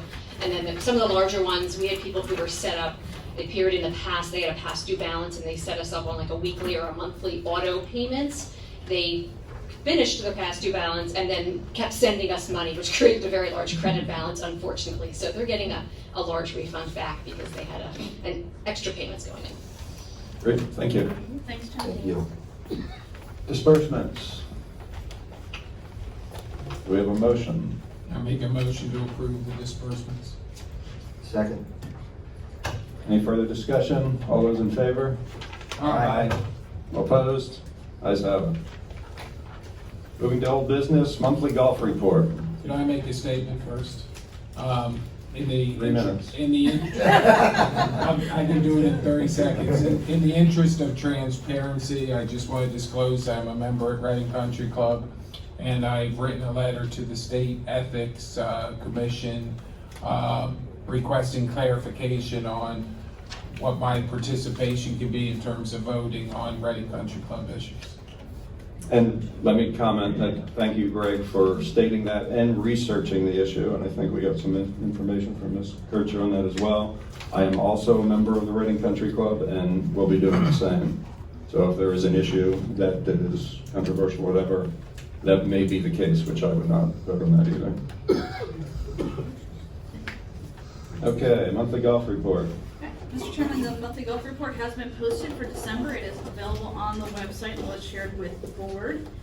You may want to just make note of the fact that there were no punch card reports for the month of December, and this because the punch cards were actually all expended at the end of the year. So that's not something we were trying to do. They were expended at the end of the year, but is Jen still here? She keeps trying to run away. You don't have a seat for it. You're a seat away. Sorry, Jen, I don't know what to tell you. So just a question of that, the punch cards were expended or used up, but there was some, I think you made some adjustment in December for stuff that was prior Under year? revenue that went into revenue, yes. Under revenue that you moved across? Correct. Okay. Yes. Yeah, fine. It's like laughing when I see him. Yeah. So any further comments on that? I mean, All to be expected. so for folks looking at this, I've been watching it very closely. We had this discussion early in 2019, and we've been tracking this monthly. There are probably some adjustments that will be made yet. So when you look at the revenue, as it's stated today, as of January 31st, there's some things that will change and probably will flow depending on how we do the accounting system. But for example, several things, we're still expecting an insurance refund when we had closed the clubhouse due to mold. That will be flowing back into the golf fund. Water damage, the tent rentals, the porta potties. There's some adjustments that were made on the pensions for some of the full-time employees. A comment here, we're not discussing it now, but for future board or discussion on this topic of how we do accounting, I think one of them will be on consulting fees. When you try to look, in my mind, when you try to look at the health of a business, it should be just about that business. When this board decides whether it's in the parks or we do a park study or something else, it's kind of hard to know, when we commission a study and then it gets, billed kind of against the expenses of the golf operation, it's kind of hard to see how healthy the business is. So things to keep in mind, but overall, in my estimation, it was a very good year by the process we had followed. Monthly tracking, monthly reporting, transparency, we could see what was happening and make adjustments throughout the year. So I think the team there did a very good job operating a golf course without a facility, without a clubhouse, which a lot of golfers like to go and have a meal and everything else. So overall, I think it was a very good job. All right, moving on, ratification for Laurie Getz as secretary without bond per recommendation from HA Thompson. Mr. Chairman, you may recall that when we appointed Laurie Getz as the secretary, there was discussion from solicitor that we would be needing to do a bond for her. We have researched this matter, and including HA Thompson, who is our bond provider, and we have found that it's actually not necessary. So we're asking that there be a motion to ratify Laurie Getz as secretary without bond requirement. Make a motion to ratify Laurie Getz as secretary without bond per recommendation from H.A. Thompson. Second. Any further discussion? All those in favor? Aye. Aye. Opposed? Ayes have it. Review of the noise ordinance. I think I will start on this one, and this is for discussion. We're not making any motions tonight, but this goes back to discussions, as the shades pointed out, back in November, and we were about to approve and commission a study. We had 3 estimates. They ranged between $12,000 and $20,000 for someone to come out, do measurements, and basically tell you how loud a noise is unreasonable. Well, these studies, in my mind, it was suggested there, is that the real issue? Do we need that study done? There are other townships that have done this and have ordinances in place. We know what 70, 80, 90 decibels is. So is that a prudent spend of money? I think in my mind, I'll get other board members to comment and get the chief to comment as well, but there are 2 issues here. One is establishing a township ordinance that covers noise, and an ordinance that is able, when challenged in court, can be upheld. That is one. We need to develop that ordinance. We do not feel we have to spend $20,000 to have an expert tell us what is loud, what is not loud. We do have an expert retained that is going around and has gathered information from other municipalities to kind of set these limitations on what would be upheld in court. That is one issue. So that separates from the second issue is enforcement of that ordinance. And that is totally separate, and I'll get the chief to weigh in on that, but this is really like, once you have that ordinance in place, certain hours of the day, certain duration, what type of vehicles, what property, what's the level of noise and sustain levels, and how do you enforce that? That is another discussion. And Chief, you have any comments? So currently, as it stands under our current noise ordinance, we have 3 ways to issue a violation. One is through an objective, reasonable person standard of annoyance. Another one is through per se prohibitions on certain types of noise known to cause annoyance. And the third avenue is through maximum sound levels, those decibel readings that were discussed. Currently, we have an ordinance. The way it's worded is that we can issue through per se prohibitions for motorcycles or ATVs. Our officers have cited under that subsection. That subsection was challenged at the Court of Common Pleas in Berks County, and the judge at that time ruled that the ordinance is overbroad on its face. Therefore, it creates the need for us then to revisit the ordinance so we can cite under the ordinance again. Thank you. And one second. So I personally don't think bringing a noise expert in to determine what is good noise or bad noise or what threshold level is going to help us. We can establish a noise ordinance, and then we have to work together on how to enforce that. Before I'll allow comment, but any other comments from the rest of the board on this? Well, we have to decide soon what we're gonna do, because the DJ is gonna should be up in front of her again.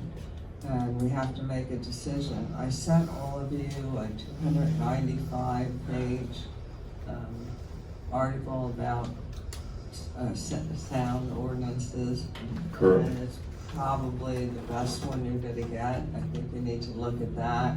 Yeah. And decide from there. So we're gonna have to either ask for continuance at the DJ's office, so it doesn't go any further, and till we get together, because we have to get the ordinance, and then we have to advertise it for 30 days, and then we have to, do all that. Timing, thank you for reminding me. I left this out. This was very important. The special counsel that we have retained in place of having someone come out and measure noise levels and stuff, which you already know what's reasonable, then writing the ordinance. We have retained special counsel that is looking at all this stuff. He said he needs 2 to 3 weeks to pull this together. So in 2 to 3 weeks, we will have an ordinance in front of us that we think will be enforceable. I think that was the timeline. So yeah, I left that point out, sorry about that. So it will either be at the February 10th meeting or the one after that. We will have the ordinance to look at, to review, that we think is enforceable. But then the next step, as I say, will be how you actually take that ordinance and then enforce it. Just for a quick clarification, so this is the second time our officers were out and cited and under the current noise ordinance, and it was deemed overbroad on its face. This is the second time it's going through the court system, and was cited under the exact same subsection. So in speaking to conflict counsel, they advised that this second violation be pulled because it was the same subsection that was viewed overbroad on its face. Therefore, if it goes to county again, the probability of it being again sustained or is slim. So therefore, Thomas Este, who's from Buckley, Bryan, and McGuire and Morris, no relation, rendered an opinion to pull the current citation until we have a new ordinance in place. Go. Who's doing the new ordinance or setting up the noise level? One more time, we need your name. John Hebert, 75 Wayman Road. Who's doing the new? The name? It's not, The one that you. It's not Rothschild, is it? No. Buckley Bryan, it's not Fox Rothschild. Are you, sorry, are you asking about who's going to come out and do the decibel Yes. readings? Oh, I apologize, I misunderstood your question. I'm just concerned because there's a conflict of interest. That's because- why, No. that's why they say conflicts council's been retained. It's not Fox. Okay. Yeah. All right. Any other questions? So prior to this. Please go to the mic so we can hear. Prior to this, everything that went on at the meetings, what you have to realize is what went on at the meetings was agreed to.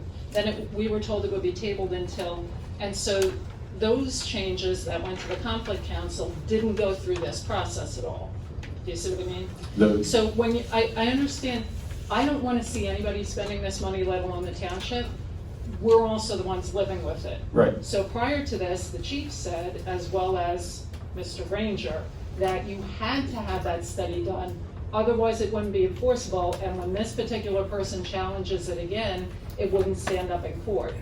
Therefore, we go from that to this, without it ever being discussed, it doesn't make any sense. Right, and I see where you're coming from, but I guess that opinion has been overturned, so But doing that by noise. who? That's all we're Not by asking. who, it's just general discussion, I think, with other parties. With what parties? I don't know, I mean. In November, you guys voted and said To retain someone to $15,000. do a study.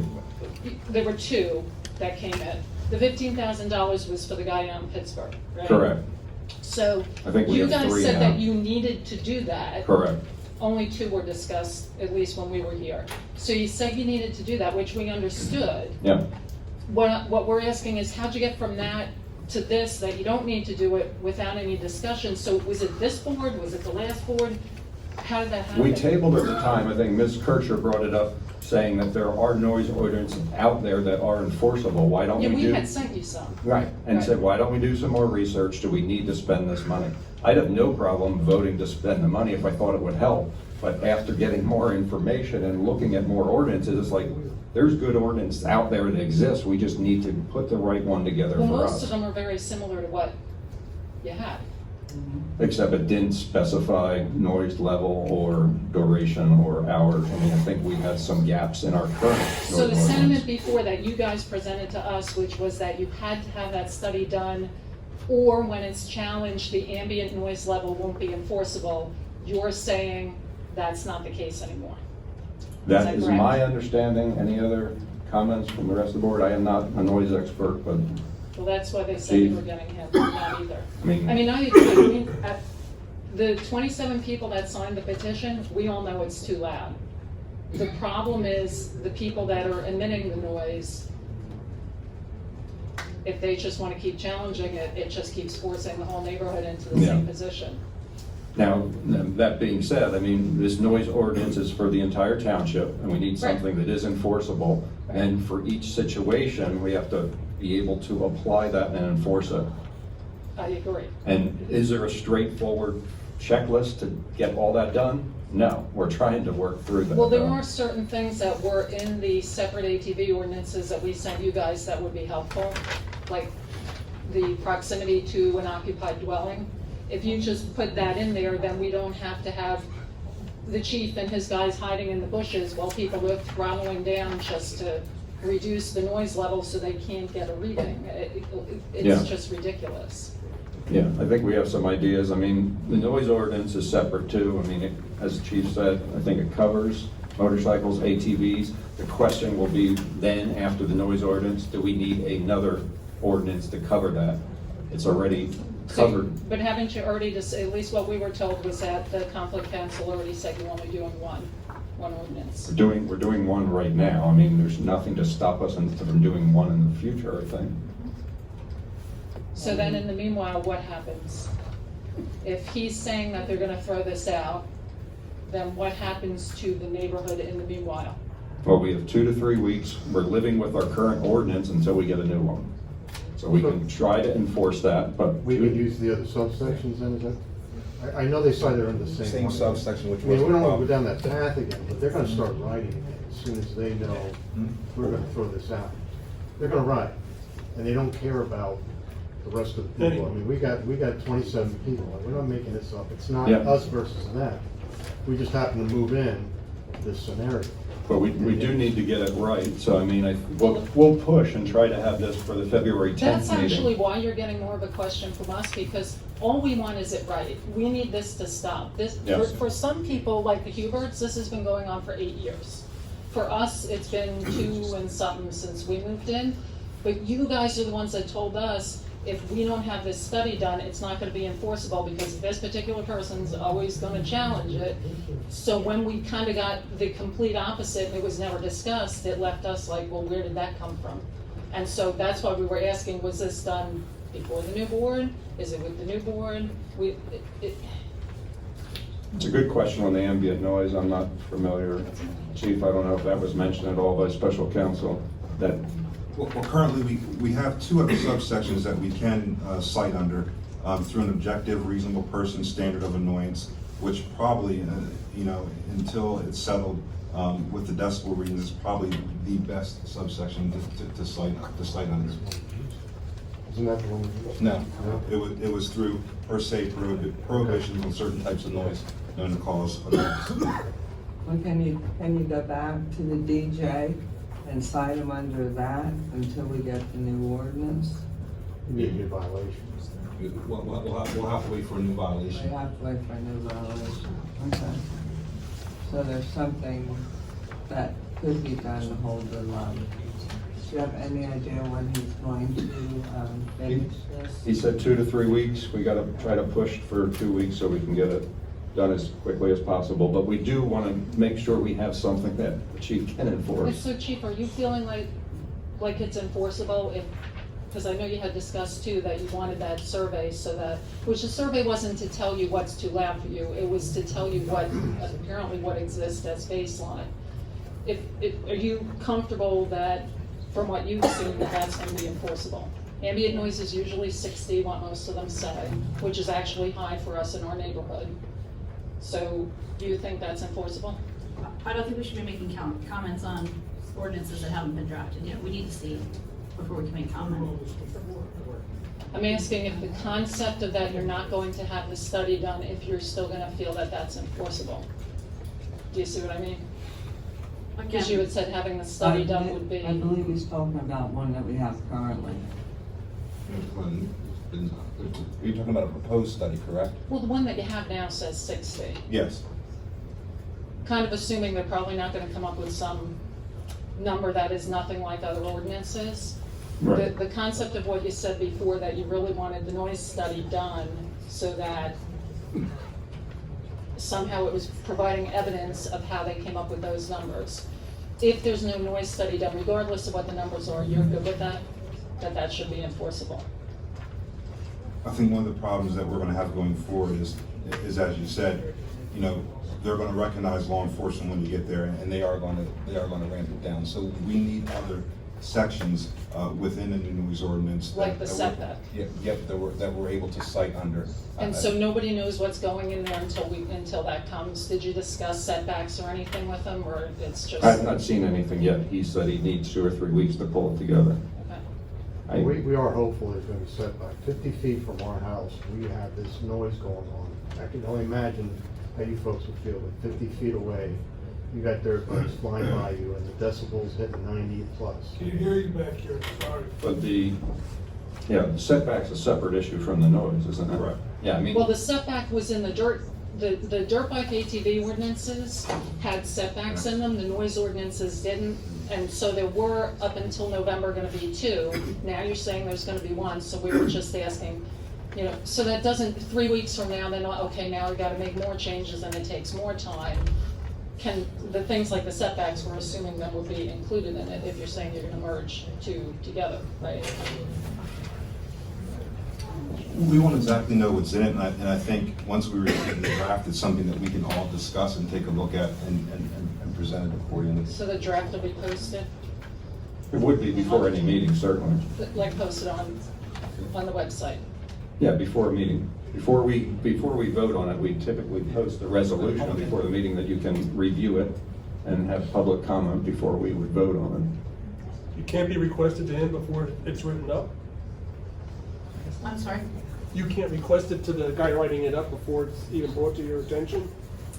it. He can give us input into it. He just said he needs 2 to 3 weeks more time. So can we you push request that him. it include the setbacks so that it's not taking more time? We will to- absolutely be sharing your comments with him and letting him know the feedback that we received this evening. I can't make comment as to how the final draft will look until he gives us his professional opinion. Okay. And so still, how we got there, this board versus the old board, do we have an answer to that? I don't think it was well, in my opinion, it wasn't a board change. It Well, was. who told them, I guess? We were. Who told we- the conflict council to change the things, I guess, is what we were all confused about. How did that happen? It came up as an issue, and we suggested, can we go down another We decided path? not to spend the money, we Yeah, decided to wait. we're just spending the money, the spending the money doesn't guarantee us anything. Was it the old council before they left? Yeah, I'm still there. No, was that, No, not I the realize council. that. The special. But we had What do you mean, to, the Council. special council? Yeah. We decided to wait, not spend the money, and then look at the ordinances that Michelle brought us. She got us, gave us a nice So- document. After November. Hey, can you make sure you send that document to them? Sure. Thank you. Yeah. Thank you. Yeah. Any appetite, discussion on development of new committees? Should we table this? You want to discuss it? I mean, we had talked. I had a quick question. Does the fireworks come under that No, ordinance? that's a separate ordinance. Are you gonna look at that? Fireworks ordinance is in place, and we will follow that ordinance. Special committees, we had discussion last time about a issues going on in the township that we want to improve. A right to know request committee. We talked about, no matter what direction we go in the Reading Country Club, there's going to be issues to take care of for utilization of the clubhouse and future facilities. There needs to be working groups on that, the current operation of golf facility. So there were 3 committees that were suggested. Do we want to table this, or does anyone have an appetite to address it? Well, the only thing I would say, rather than right to know request, I think broaden it to be more community communications and include right to know with that. Okay. Dave, I think that anytime you can set up a committee to do some legwork and do some additional fact-finding and share it with the board and the community, I think it's a good idea. Yeah. Instead of coming up and having something and making a decision right away, where we're doing a little bit more homework and sharing, obviously requires more time, but I think it's in the best interest from everybody. I agree. And often issues do come up, and then we have to wait for a board meeting to have a discussion. If there's a subcommittee that can tackle these issues and can work on this. So do we want to talk about leadership or participation in these? The community communication. Well, I would volunteer to lead that. My suggestion would be I work with 1 or 2 staff members if another supervisor wants to be involved, to lay out kind of a framework. And then from that framework, we invite the public to participate. But it's hard to run a committee of 60. So just kind of give us a little bit of starting point and get some feedback, and then go back to the leadership team, and then back to the community, and then eventually bring it to the board would be my suggestion. Any other supervisors want a piece of the community communication team? Greg, you're the leader right now? It's me, that's fine. Okay. Associate member. And I'll just work with Michelle to determine staff members to work on. Okay. Question, what's the right to know committee, did you make a decision on that? That's what we're talking Oh, about. that's what this is, okay. Communications. Well, But, we talked about having the 3 most prolific right to know requesters on that committee with 1 or 2 other supervisors. And I've already got my ideas. but we're not deciding that tonight. I think Mr. Gautier just outlined the process that he'll work with some staff members, and then he will invite some community members onto the team. I just have one question. Yep. I hope that right to know doesn't come back to people looking like this. Thank you. It's almost laughable. Thank you. We're going to have the RCC discussion. We're going to be talking about that in a few minutes. I guess that committee, no matter what direction we go, it's a big clubhouse, been underutilized. I think there was some expertise or some passion for someone to lead at least a clubhouse committee. And this is not to make any decisions right now, but as proposals come in, that they can meet and bring that back to the board and the public. I think I suggested 2 committees, a golf committee and then a food and beverage committee. Yes. Just split it into 2. So any interest in a board member leading the clubhouse committee? I would prefer not to lead that one, be a second supervisor on it, since I'm leading the other one. I'll do the food. Clubhouse? Greg and I, how about we do the golf? Okay. Greg and I do the golf. No, well, first, I think we should find out whether or not there's a conflict. Yeah, before we we have could. Greg leading it. So I am not a member of the Reading Country Club, but I do understand golf and business, so I would. Why don't you All right, Joe and I want you to do the restaurant. Yep. Perfect. Who's doing the rest of it? I don't think You and Greg. being involved, he's trying to close the whole thing down. And Mr. Davis, quiet. and then who is leading the golf? Joe. Joe's gonna lead on the back of, Okay, and then Michelle's gonna, and Greg have. I think we all have information on these, so we can funnel that through you as the leader and can have those discussions. studied the numbers enough. It's a good balance. Very good. New business, approved resolution of the Kunkelman Annexation Subdivision Plan. I'm gonna dial a friend, Jim, can you help me with this one? This evening, in front of the Board of Supervisors, actually, John Hoffer is representing the plan. We have a resolution for conditional final plan approval for sketch plan of record, which is a simple annexation plan where there's two lots that are owned by the same party that they want to annex and include a driveway on the one lot. The applicant did seek relief from the zoning hearing board since two of the lots are considered to be pre-existing non-conforming. However, the way the zoning ordinance is structured, anytime that you make something more non-conforming, you will need relief from the zoning hearing board. They did receive that relief, and tonight I'll let Mr. Hoffer. Now, this property is 5223 Broad Street, and as Joe said, it's just a simple annexation from one neighbor to another. It's approximately 30 foot in width, and it just adds a different area of size to the existing home of the Kunkelmans.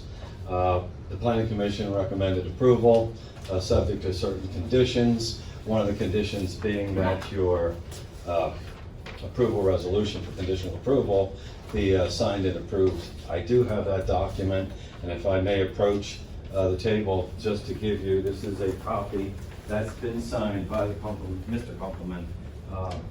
And what it does is it allows you, the chairman, once authorized, to execute that resolution to finalize the subdivision plan, which grants approval, then it can be recorded and it can move on. As John mentioned, the Planning Commission did take action last Monday evening at our regular Planning Commission meeting where they did approve the plan condition upon meeting any outstanding items in our review letter.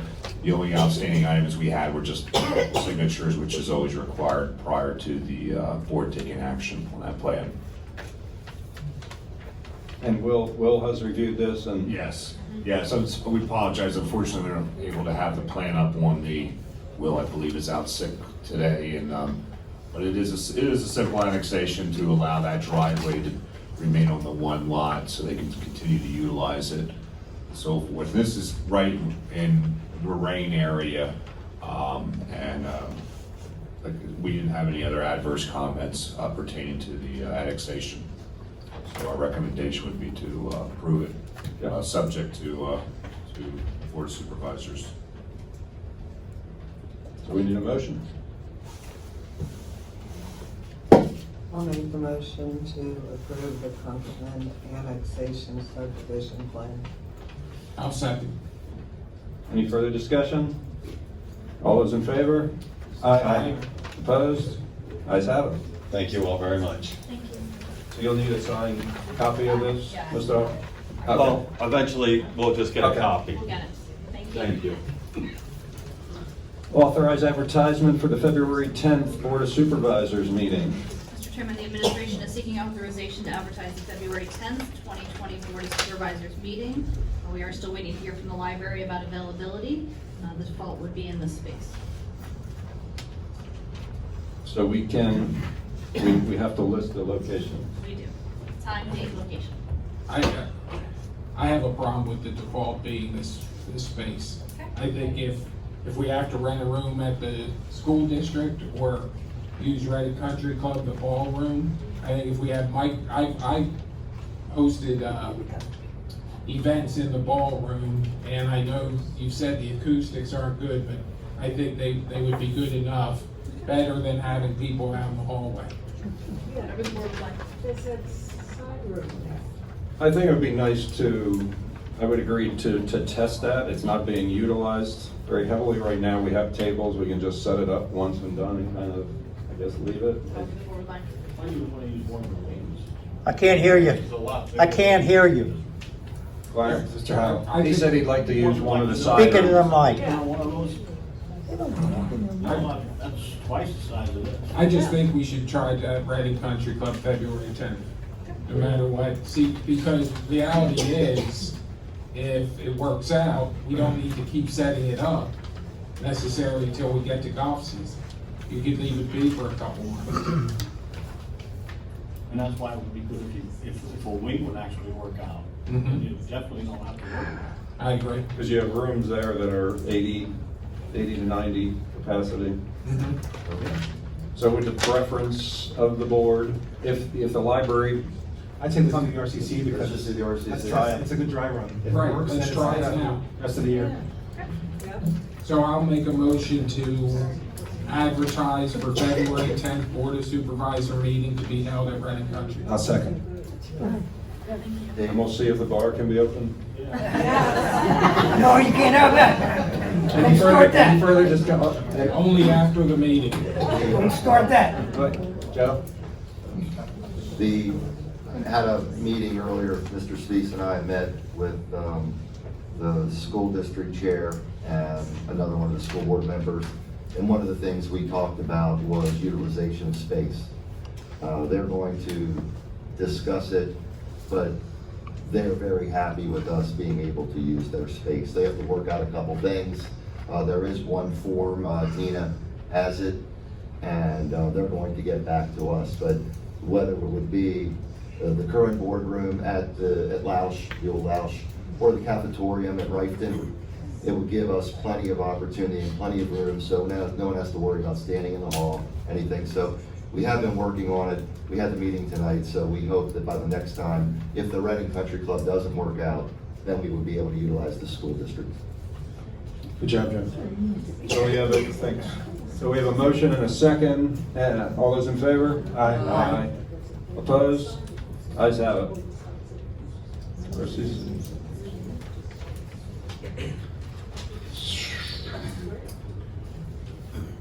Set a date for the town hall to discuss service electric cable television franchise agreement. Mr. Chairman, you will recall the board had talked about putting together a town hall meeting for the residents to come forth and hear about the cable television franchise agreement, specifically with Service Electric. Administration is asking the board for dates that they would like, and again, making an assumption that do you also want to use the Reading Country Club for this discussion? Yep. Sounds like it'll be set up already. Okay, so the Reading Country Club, how about dates? What works for You were thinking February the 11th? Yeah. Is a Tuesday night, the day after the... And just for comment, I think we would try to have a representative, or we're inviting a representative from Service Electric, a representative from Comcast, who is in part of Exeter Township. Also, I think a law firm, Cohen Law Firm? Cohen Law Firm. And we will have probably Jeff Anderton present, who's done a lot of research on this topic with surrounding communities. So they will be present, but At least 3 supervisors present. at least three supervisors. Not everybody can make it, but it should be a good discussion. You had a, What are you planning on discussing? Want me- I'm just curious. I move that we advertise the town hall meeting to be held at the Reading Country Club to discuss the Service Electric Cable Television franchise agreement on 2/11/2020. So I appreciate that mouthful, but I actually need 2 steps. One, we have to first set the date, and second, you have to advertise. So if you do the first I'll do the motion. date. Okay, I'd like to set the date of February the 11th at 7 p.m. at the Reading Country Club I'll second. for the Service Electric franchise agreement for those in the audience that needed to know what it was. all those in favor? Aye. Opposed? Ayes have it. All yours, Joe. Okay, Joe, you're up. Move that we authorize advertisement for the town hall meeting to discuss the Service Electric Cable Television franchise agreement for 2/11/2020. 7 p.m. 7 p.m. I'll second. Please. Any further discussion? All those in favor? Aye. Opposed? Ayes have it. Set a date for a town hall meeting to discuss the future use of the Reading Country Club. It's gonna sound really familiar, but we're going to need to set a date for the town hall meeting to discuss the future use of the Reading Country I'd Club. like to propose February 12th at 7 p.m. to discuss the town hall meeting for the Reading Country Club. Double a trouble life.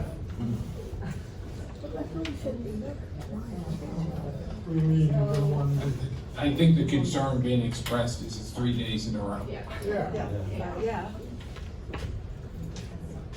So we would have to look out quite a bit further then.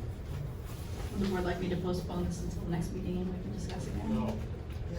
You can't get everybody in that room that pays the debt service. At the Reading Country Club, it holds 250 people. There's more than 250 people that pay the debt service. So February 12th at 7, there's no second on that? You gonna just ignore me? Yes. Mr. Al, I mean, I don't think we've ever had 200, if more than 250 people come, I will pay you $1. If you advertise it correctly, you can get more than 250. I mean, you want to table it or push it out a week or two? Yeah. Should be in a school somewhere with more seats. I just, speak personally, this was one I think we had talked about, wanting all 5 supervisors now. Yes. I have a family situation, so every other week I may be in North Carolina. So the 12th, is it should be the 19th, right? It would be the week, the So week after the it's- second meeting. Yeah. Monday the 19th? That would be Okay, the, 119, Michelle? Sure. Joe, 19th? Oh, you're bad in February. I'm available. I think we did the 12th because that was the only day in February you could do. Could we do the RCC the 12th and then change service electric? Which one, the 19th? That's fine. You want to do that? Let's RCC on the 11th. I can And make then we can postpone the service electric. Now Laurie gonna ask me how you went through the motion, and I know it's Oh, we didn't rush the service electric. Okay. Okay, so we do. We're good to, Greg, are you good to 19th? You don't know? My father has a health issue. We already did the service electric, so we have to read on the motion. Back over it again. So February the 11th is the service electric. 7 PM at the Reading Country Club. We're now discussing when to do the RCC. And my suggestion would be to make the RCC the 11th and then do service electric at So we different voted time. on that already, right? yeah. I think we voted on that. But we can change it, can't we? We can re-vote. I mean, I'm just telling you, Did you, just one question for Dave, did you contact were they expecting the 12th? Hirsch, other guys? We can make modifications, do what's best for the board first. Okay. Yeah, I'm fine with that. You want to do the RCC on the 11th and then postpone the service electric for another date? yeah, I'm just telling you my personal situation. I need way out. So you'd be looking at probably, 20, And don't forget, Greg, you don't have to be at the service electric. Right, that's why I'm saying do the RCC Yep. that week. Okay. I'm gonna try to be in North Carolina weeks we don't have board Okay. meetings. Hello, So, John Carmel, 3 Brookside Court. Which one has more time constraints, the service electric or the RCC? They're both important issues. both important, none of them are, So it doesn't matter which goes first. No. we'd like to get a path forward, certainly on RCC, the place is sitting there, we've been waiting a long time. I think the RCC is more important. So that's gonna be February 11th. We'll do RCC on the 11th and then we'll postpone the service electric for Maybe do it on the 12th. Do you have high associates on the 12th? we could, Well, here's the only reason. The issue was people didn't want a board meeting the 10th understand. and then 2 town halls the 11th and 12th. So probably the 10th and 12th would work You have a day in between. for everyone. Joe, does that work for you? You said the 12th. This works for me, but I'll make it work. He was good on the 12th. All right, so let's go back. I have a Board of Supervisor meeting on the 10th at the Reading Country Club. Correct. We're not going to have anything on February 11th. Yeah, so we'll need a motion to cancel that, right? Yes. All right, I'll make a motion to cancel the meeting on February 11th for service electric. I'll second the cancellation. Okay? Give Lori a minute to catch up with the craziness. We'll have to cancel the advertisement. That's okay, we'll take care of that. All right, so we're gonna cancel both, and now if you can Wanna cancel make- the advertisement, please. Well, we need to vote first. Now the cancel the advertisement Yes, for the I'm service sorry, electric. you're absolutely correct. I'll make a motion All to those in- cancel. I'm gonna make a motion to cancel the advertisement. Oh, did we? Wait, we gotta vote Okay. first. Vote first. So we had a motion and a second, correct? All those in favor? Aye. All those opposed? Ayes have it. I'm gonna make a motion to cancel the advertisement for the February 11th town hall meeting at the Reading Country Club, 7 PM for Service Electric. Second. All those in favor? Aye. Opposed? Ayes have it. So just for everyone out there, we just canceled the meeting we scheduled for Service Electric. So I'd like to make a motion for February 12th at 7 PM for a town hall meeting to discuss the future of the Reading Country Club. February 12th at the Reading Country Club, 7 PM. I'll second. Any further discussion? All those in favor? Aye. Opposed? Ayes have it. Advertisement. You got it. Are you good, Laurie?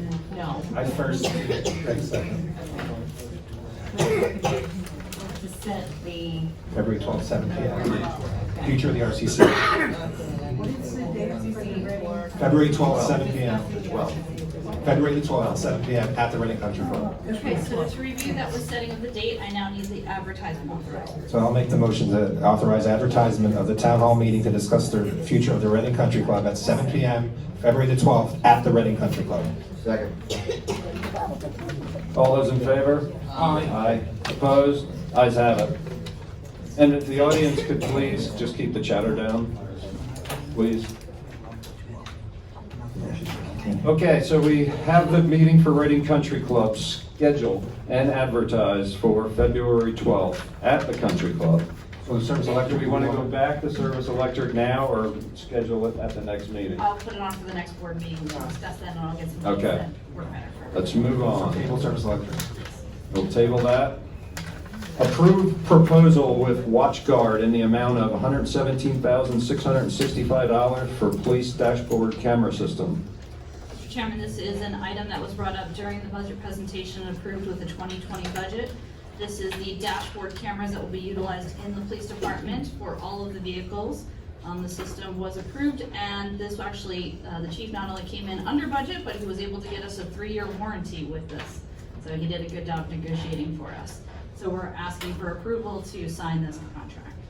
I'll make a motion to approve the proposal with WatchGuard in the amount of $117,665 for the police dashboard camera system. Second. I have a question for the chief. Yes. What's the timing, like when they'll all be in? Did you get that? No, as soon as we receive authorization, I'll reach out to the representatives and see how quickly we can get it in. All right, thank you. These are getting installed in 4 cars? 17. 17 cars. Oh, nice. Yeah, all of our market control units. Chief, can you give the history too? Because I believe we had it, it was out, and there was. So at one time, the police department had in-car cameras. That company went out of business, and so the cameras were removed from the vehicle. We're asking that we can replace those cameras with a system that's been around now for 18 years, WatchGuard. Currently, another police department in Township has it. The state police also utilize WatchGuard as well. Thank you. Excellent. I think we had a motion and a second. Any further discussion? All those in favor? Aye. Opposed? Ayes have it. Consider approving consulting contract agreement with the Center of Excellence in Local Government to facilitate the recruitment of Township Manager. Mr. Chairman, the board has in front of it a draft proposal for the Center for Excellence in Local Government. This will be to facilitate the recruitment of the open township manager position. The board is asked to consider approving the contract pending solicitor negotiation and approval.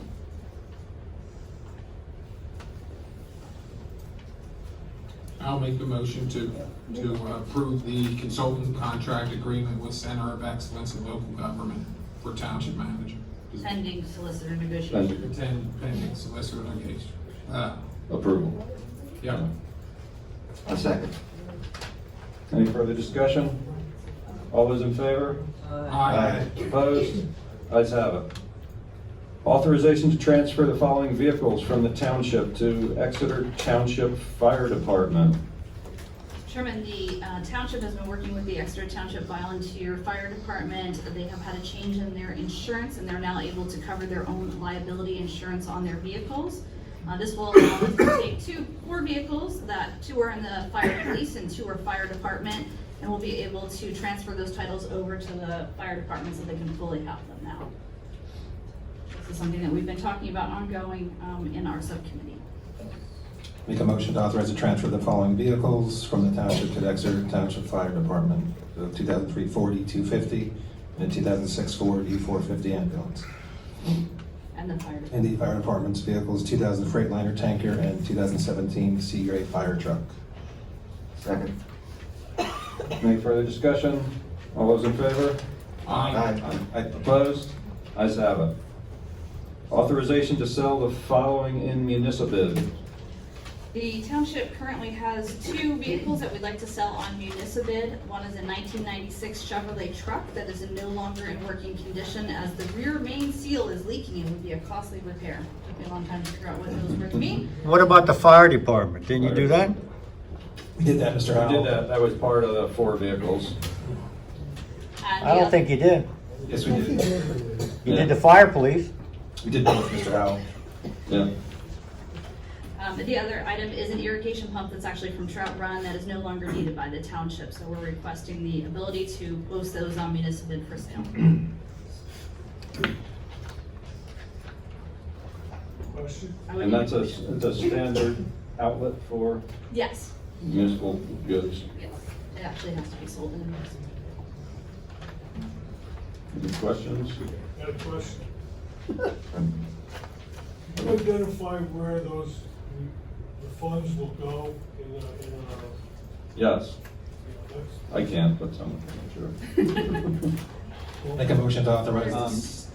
Okay. Larry, do you have any background information that you want to share on this item? Yes, that $5 million they have set aside for the equipment, with the interest, whatever we sell Municipid actually would go into that fund, also to help us replace equipment. Equipment fund. So it goes in the equipment fund. Yes. Make a motion to authorize the sale of the following to Municipid, 1996 Chevy truck and irrigation pump. Second. Any further discussion? All those in favor? Aye. Opposed? Ayes have it. Yeah. Department reports. Clarence? Yes, last meeting, we discussed the grants, the 902 grant for the leaf loaders. After talking to Jane Meeks, who was the county coordinator, she said the percentages for us for those trucks would not come out very good because we just can't use enough of the percentage. Instead of being the 60-40, we would probably be 80-20, and we would pay the 80 because we can't use it enough during the year for just leaf collection, brush, and mulch and that kind of thing. Like Kutztown, they have plenty of things that they can use theirs for. They also use it for their recycling. So what we'd like to do, and we will have that number for you before the next meeting, and that's still before we have our meeting with them about the grant, is we're gonna go back to the regular trailer types that we have, that you've seen sitting out there. We get 2 new ones of those, it's a lot less money. It's, they're about $60,000, and replace our chipper, our 92 chipper at the same time. That was also purchased with the 902 grant. That was actually the first piece we ever bought with the grant money, and then that would actually get traded in toward the value of it. That's probably a 90-10. That would 90% them, 10% us. So it'd probably come out to nothing for us because all we would do is give them the chip, sell it, and give the money to them, whatever it's worth. So that's what we would like to do with that, after talking with Mike and Larry about that. Other than that, we've been doing a lot of tree cutting and tree trimming around the township. We also have a long boom out. With all this good weather, we've been pretty fortunate to be able to do that. We just spent a lot of time in the mountain park, in the park itself. We're cleaning that up. We're not quite finished. We had to get out of there because it's actually getting so warm that it's too muddy in there. We were hoping it would be froze, but it's not. So we'll get back to that area when it does freeze. Other than that, as long as it doesn't keep snowing, we're good. One question, Claire. I mean, how many leaf collection, or how many do we have, leaf collection? We have 5 right now. We had 6. We'd like to keep, we would also be trading 2 of those in also. One of those in, I'm sorry, so we'd have 6. So we go back to 6. And we got 2, what, a couple years ago? We just got 2 last year.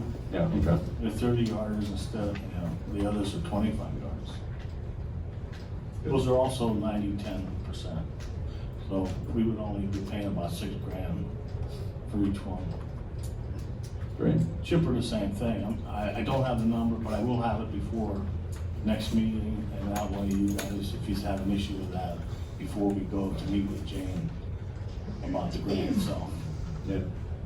Thank you. Sounds more cost effective. Chief? Yes, the police department currently uses interview room recording equipment that is outdated and difficult for our officers to use. As a result, a request was made to the Berks County District Attorney's Office for financial assistance to update our equipment. The district attorney has agreed to purchase it's called the Star Witness Interview System for the police department. The system is used by other county agencies to include the district attorney's office. The system is approximately $10,000 and is a great savings to the township. In addition, there is no additional cost after for software updates or anything else. So it would be a great benefit for the police department. In addition, I'd like to note, I'd like to remind residents to make sure they're locking their vehicles at night. Recently, we had some thefts from unlocked vehicles. So just as a reminder, as you're going inside your house, even if your vehicle's parked in your driveway, please make sure you're securing it and locking it every night. Thank you. So, Chief, you need something on the camera, you just No. Just put it out there. He got it totally paid for, the whole system, excellent. everything, not Yeah, even a put it out dime there. on the card. Great Congratulations. job. Thank you. Engineering? Just one little item I just want to report. We did submit the applications for the Growing Greener grant, which is sponsored by DEP. This grant will help us, if we're successful like we were with the Sutton Basin Circle, help us in order to achieve our credits that are required for a pollution reduction plan as part of the MS4 program. So we did send that information, and we did talk to Janine Boyle from DEP, so we're hoping we at least get some more funding. We were successful before, hopefully we'll be successful again this spring. That's all I have. Thanks. Never say that. I don't have any good news so far as the East Neversink. They are progressing. Unfortunately, the weather conditions haven't been ideal with the mud. Still wet. They have some of the storm sewer work completed, but it's getting the area east of Neversink underneath the railroad stabilized. And unfortunately, the plants are closing up, so we probably won't be able to get bituminous material probably not until late March, early April, depending upon how our winter and spring season closes out. Yeah. If we're fortunate enough, we might have an early spring. That's what we're looking for. Thank you. Solicitor report? The only thing I have to report is that there was a brief executive session held before this meeting to discuss certain personnel matters.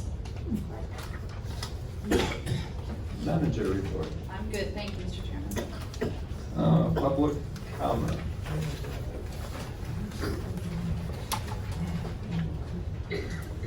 Dorian Stewart.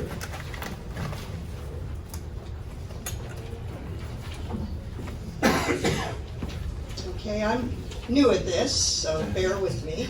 It's the first time I've come to a meeting. I can start my 3-minute run if you would.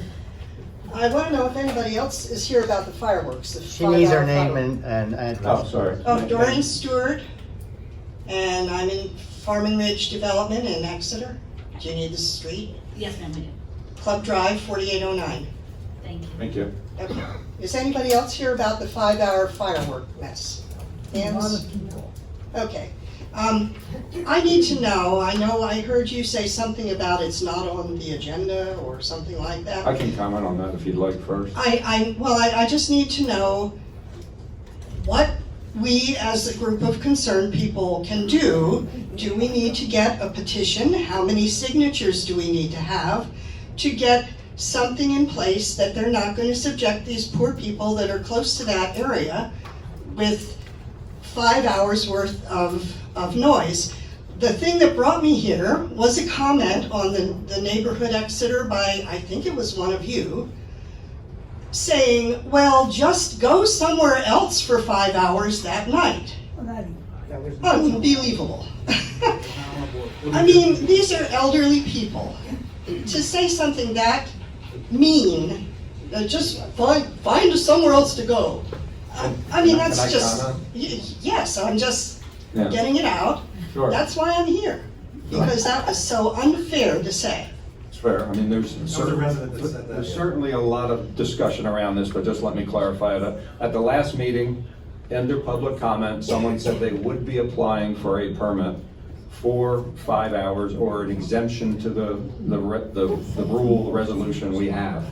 We have not seen that application, is number one. Once that came in, it would start a process where neighbors would get notified, public comment would come in. As far as what you can do is comment to a board member or here, send email, however you want to do it, and where you stand on the issue. This board, if that person does apply for a 5-hour permit, this board would then take that under consideration and basically say yes or no. Okay, but it looks, I mean, only a few people can show up because of your limited space. So would it not help to have some kind of petition? If you have a petition that we can present to you with 1,000 names on it, That's fine. wouldn't that help? Yes, that's fine, or you can individually email or contact the Director of Communications. Emails get lost. Not everybody in the senior citizen groupings have even computers in their home. Yeah.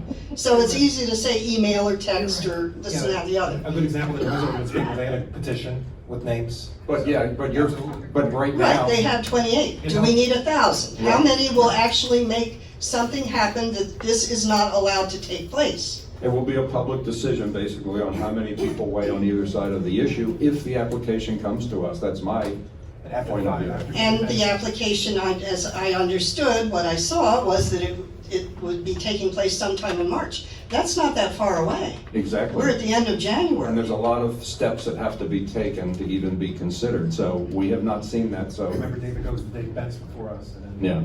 All right, well, if anybody wants to get my name and phone number outside when we leave here, that we can try to coordinate some kind of a petition.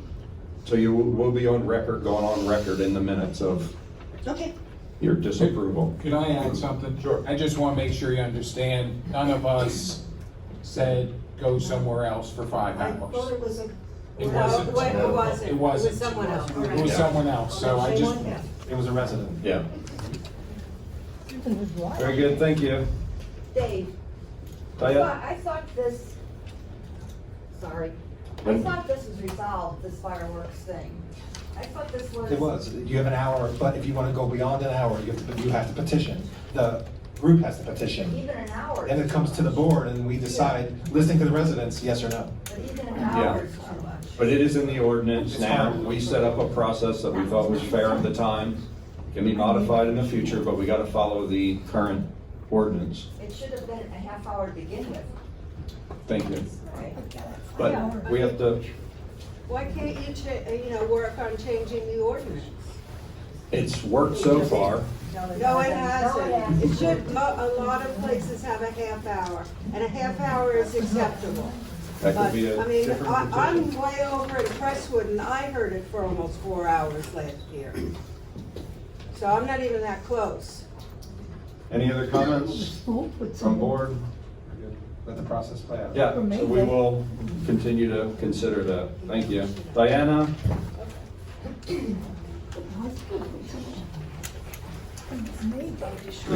Yeah. Name and address. Diana Reeser, 4134 Lynn. The first thing I just wanted to ask is last year, I think it was a meeting in November, we talked about the Swift Reach system that was supposed to replace Code Red as of January 1st. And I didn't see anything else come out about that, so has that taken place? Has it been tabled? The website still references Code Red, so what is the status on that?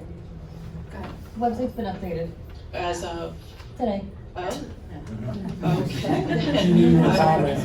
Okay, maybe she did, because I looked on Friday and it wasn't. So, okay, good to know. So it'll be on there about how you sign up for it? Yeah. Is that what's on there? So Okay. Ms. Reeser, just to clarify, we did try to work with the existing company to be able to transfer the information. Mhm. Unfortunately, they're not gonna allow for that. Okay. So you're gonna see a communications campaign come out for us asking you to re-sign up, so, yep, Okay. we didn't think it was gonna take this long, so Okay. that's sitting on me. Okay, no problem. I just was curious. Yep. The other thing I just would like to recommend, or if it can be fixed, the search feature on the website. When you search, I've never encountered this before, it brings up things that are not on the website, not on the township website. So, I mean, I know at my company, if I'm searching on our websites, I only see things related to where I work.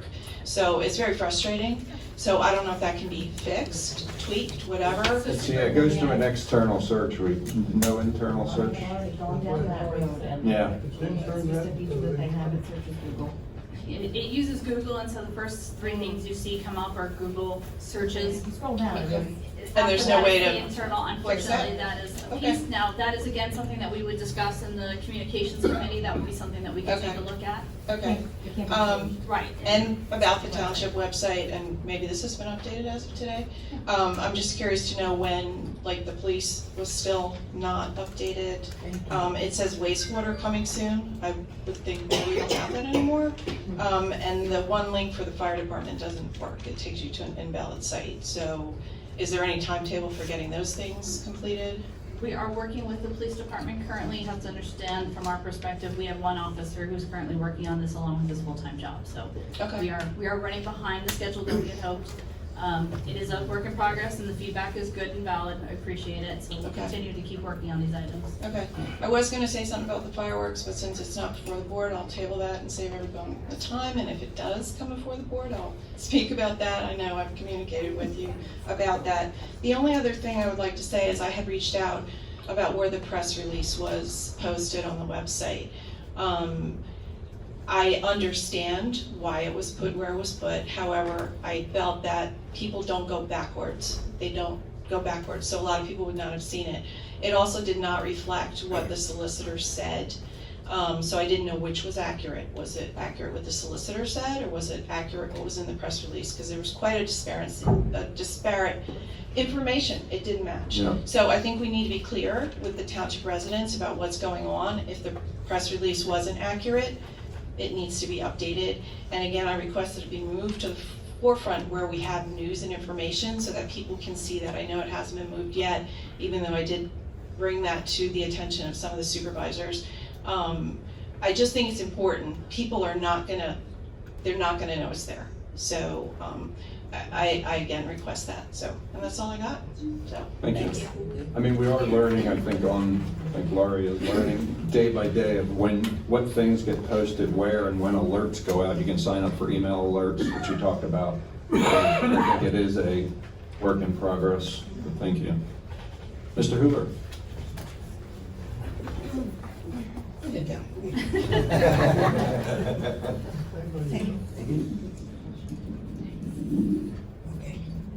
Okay, I'll give you the easy one first.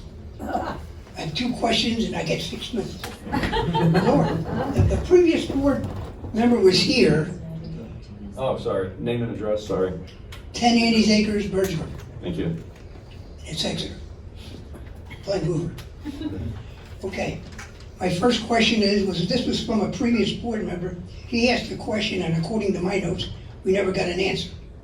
He asked Sam, in regards to the Lower Alice's Township reef, we had to pay them $61,871. And he was gonna look into that, if some of that, all of it could be recouped. Mm, And we never got an answer back. exactly.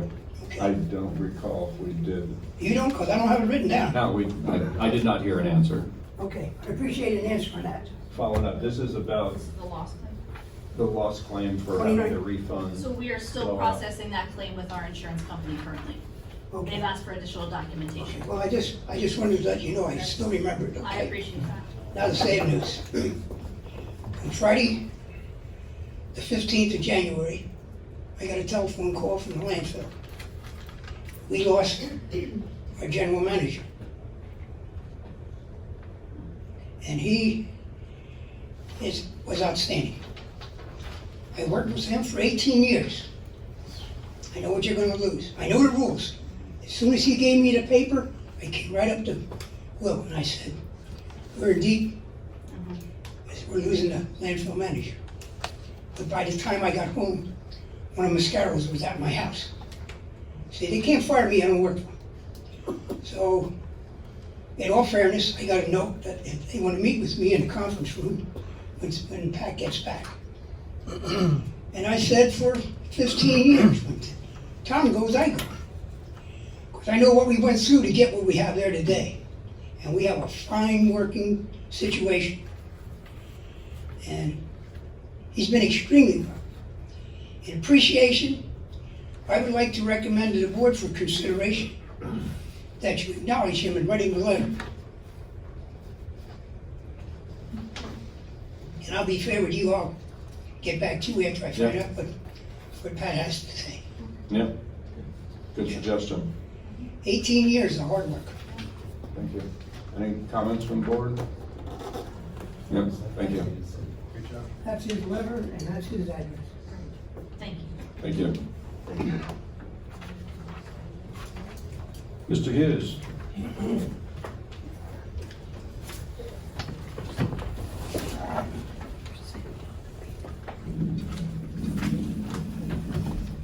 Thank you. David Hughes, 255 West 47th Street. Dave, I'll just throw out a couple questions you can follow up and answer them so I can go through this quickly. My favorite one, where is the podium? Now, we know that the new supervisors told us that that would be back here. It's not back here. We need an investigation of where it's at. I've heard it's been lost. So let's find that podium, find out who took it, who spirited it away, and deal with them and get the podium back here. The other question is, well, the budget explanation for this claim of 3.8 million surplus when you add up all the funds. As we went through the explanation on the funds, it's ridiculous to add them all up because you've inputted monies from the sewer plant. That's not part of the budget. So I know what the real number is. Does anyone here know what the real deficit number is? You know, don't you, John? No, you don't know? You passed the budget, you signed the paper. Okay, so I know what the real number is. I'm inviting any of your supervisors who want to come. I'll come and visit you. I'll show you what I have so that we get this going, okay, and get it right, all right? It's just smoke and mirrors what Jen produced there. I also want to know, when does Fox Rothschild go? They've lost all the lawsuits we've been in. They've cost us millions of dollars. In fact, on the budget, or on the information they showed, you got to add another 1.875 million loss to the Reading Country Club losses that we have, okay? So I want to see them go as quickly as possible. I'll be here to open the door for them when they leave. I want to talk about the treasurer's report. It's not really a treasurer's report. What it is actual spending versus the budget. That's not a treasurer's report to me. I've written treasurer's reports. I've been provided treasurer's reports. That's not a treasurer's report. Well, the noise thing is taking up a lot of our time here, very many meetings.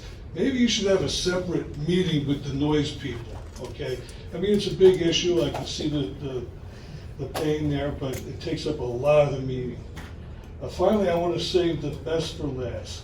And Diana kind of touched on it, the news release. Now, we're talking about transparency here, right, gentlemen? Especially with the new supervisors. So what I read is, the one complaint is being reviewed. By who?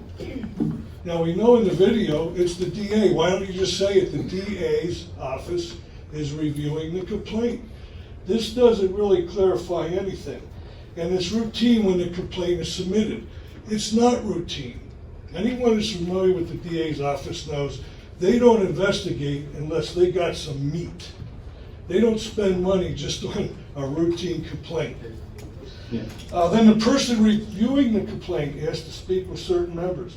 Well, we know that's the DA's office. So why are we playing these word games? And that's what they are.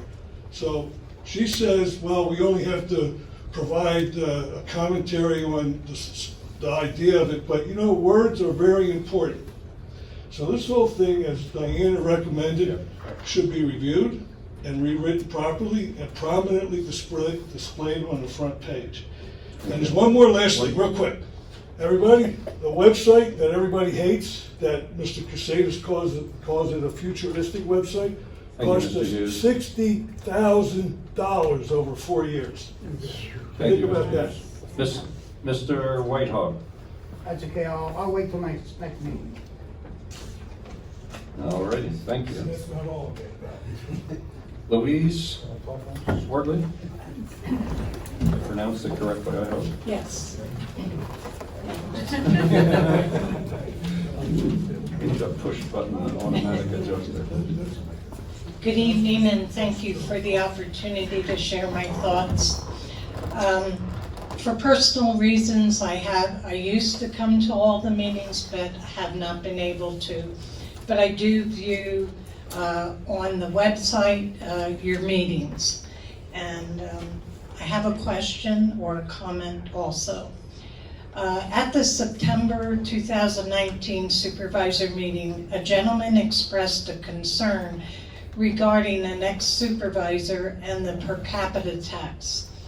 Number one, I'm an Exeter resident of 47 years. Second, I served as an Exeter auditor for 2 elections, a total of 12 years. With that said, I always wrote a letter stating I would not take payment for serving that. I felt that was an opportunity to serve my community. With that said, I don't think it gave any special preference to me not paying per capita tax. The ex-supervisor that was mentioned in this has not paid. I am now publicly coming forward and letting you know I did talk to Mr. Diamond about that issue several times. So he was made aware of my concern, and there were others that had also, but nothing was ever done. I would like to know what the law is if someone that is working or elected to and can receive payment but chooses not to, that are they allowed to be waived of the per capita tax? I don't know the answer to that. I know that the township has special counsel that handles other taxing matter.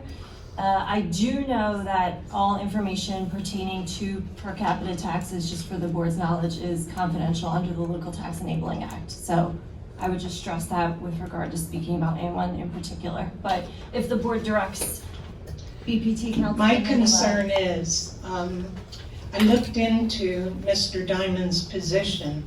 Who makes him accountable? He's elected.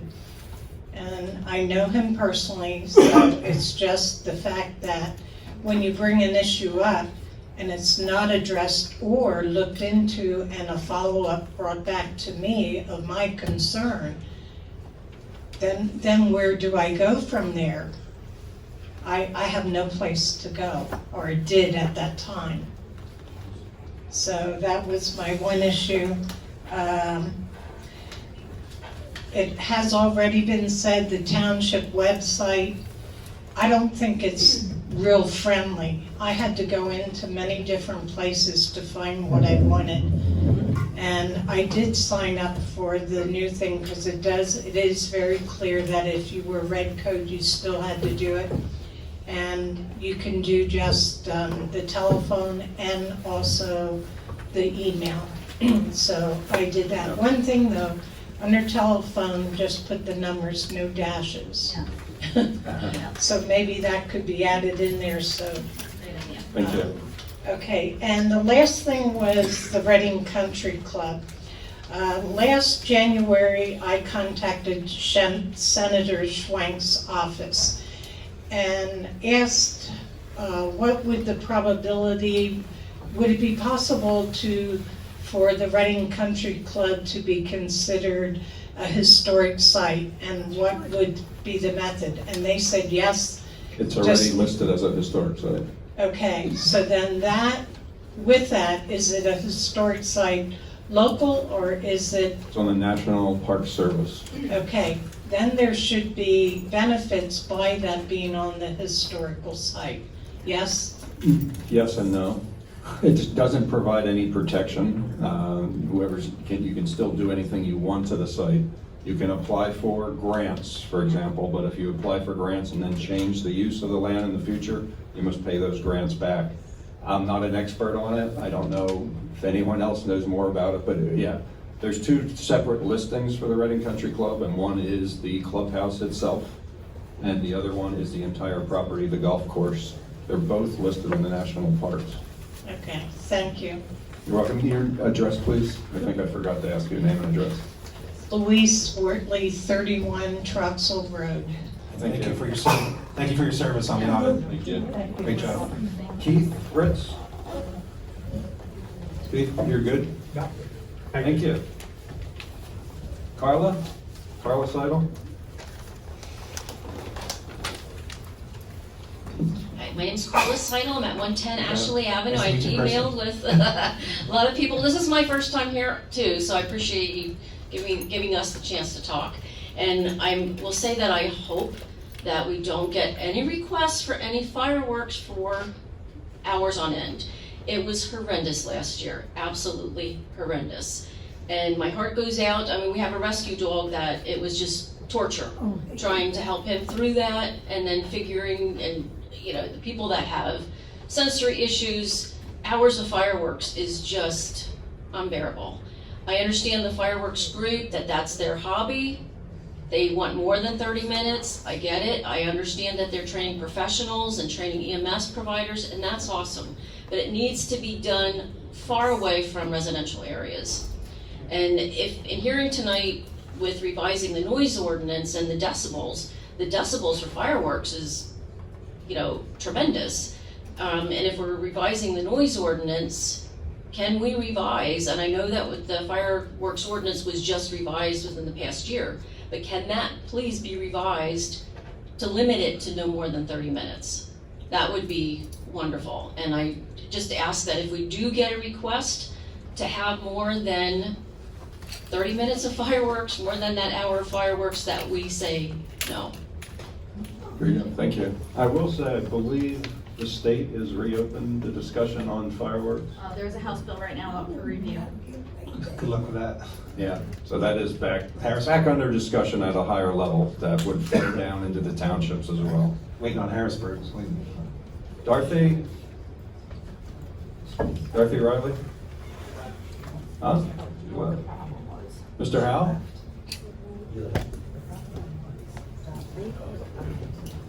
Tom Howe, Post Office Box 4635.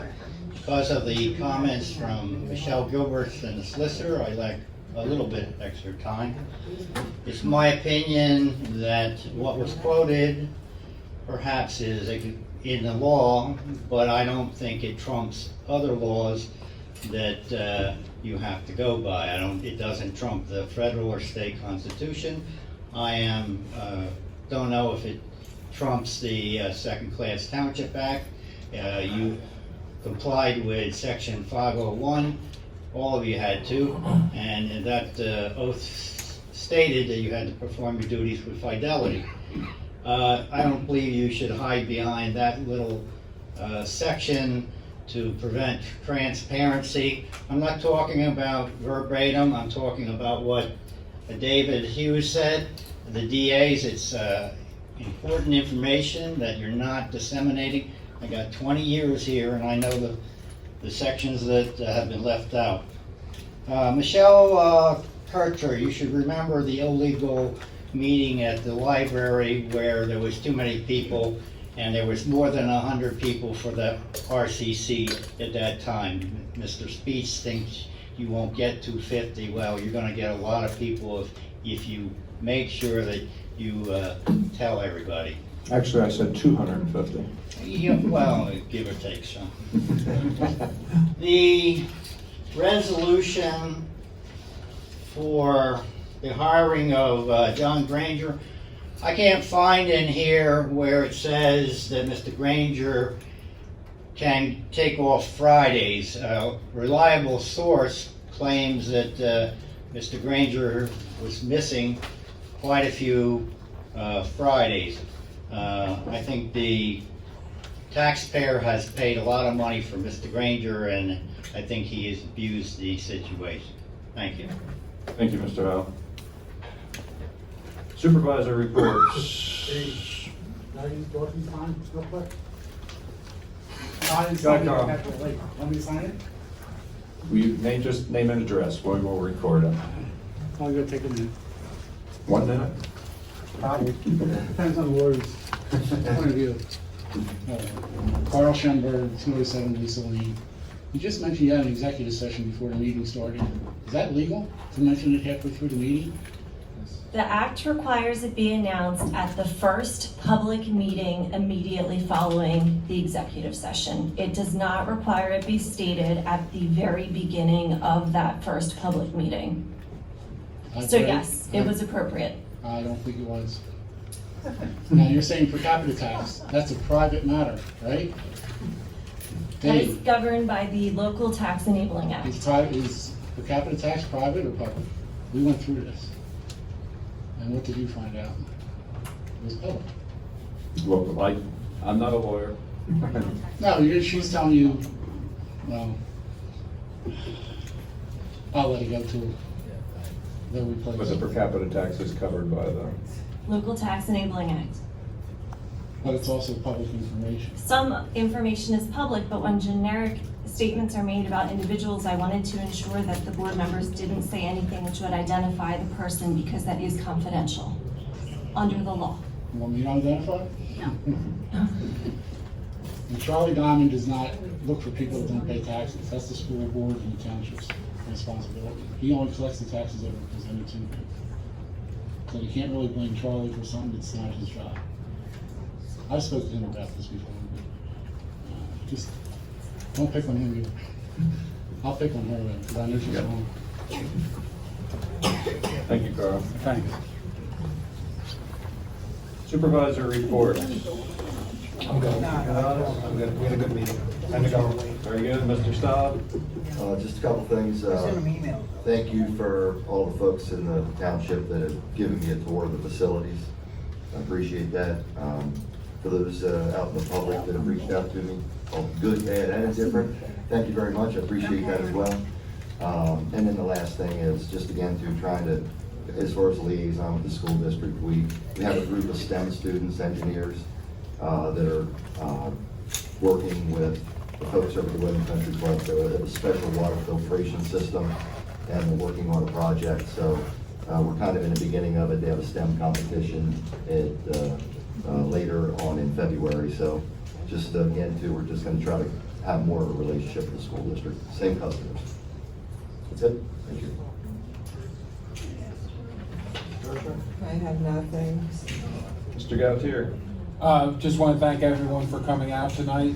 I had the opportunity to tour many of the offices and speak with a lot of the staff and appreciate their time. Most recently, I toured the police department, and I feel like we really have an exceptional group of officers. They should be commended for it. And then to add to that, taking the tour of their facility and the conditions they're working under are very difficult. They don't have enough space, and it's something that obviously we'll be needing to address in the future, but they do a great job under difficult circumstances, so I want to thank all of them. Thank you. Oh, I guess that's me. I want to thank just Michelle and the staff for holding down the fort. I mean, I think things have been moving along.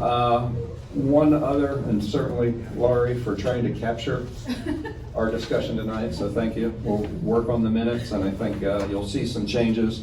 I think some people noticed just the way things were posted this week compared to past meetings. I mean, as far as uploading individual documents, I could ask Laurie to comment on that, but, you know, we're trying different things to become more efficient and be able to do that. You know, whether or not we try to make the agenda more self-explanatory or have a supplementary report for that. So please, you know, be patient. We're trying to work through the best way to get that done. There were some follow-up questions. I don't want to hold the meeting up here. People made at previous meetings and stuff. We'll try to incorporate them in the minutes. We've answered a lot of those questions, but you know, maybe we will have a question and answer session. No names, anything else, but questions raised. Here's our answer. So I think we'll try to move to that type of format. But other than that, that's all I have. Make a motion to adjourn. I'll second that. Any further comments? All those in favor? Aye. All those opposed? Ayes have it. Thank you.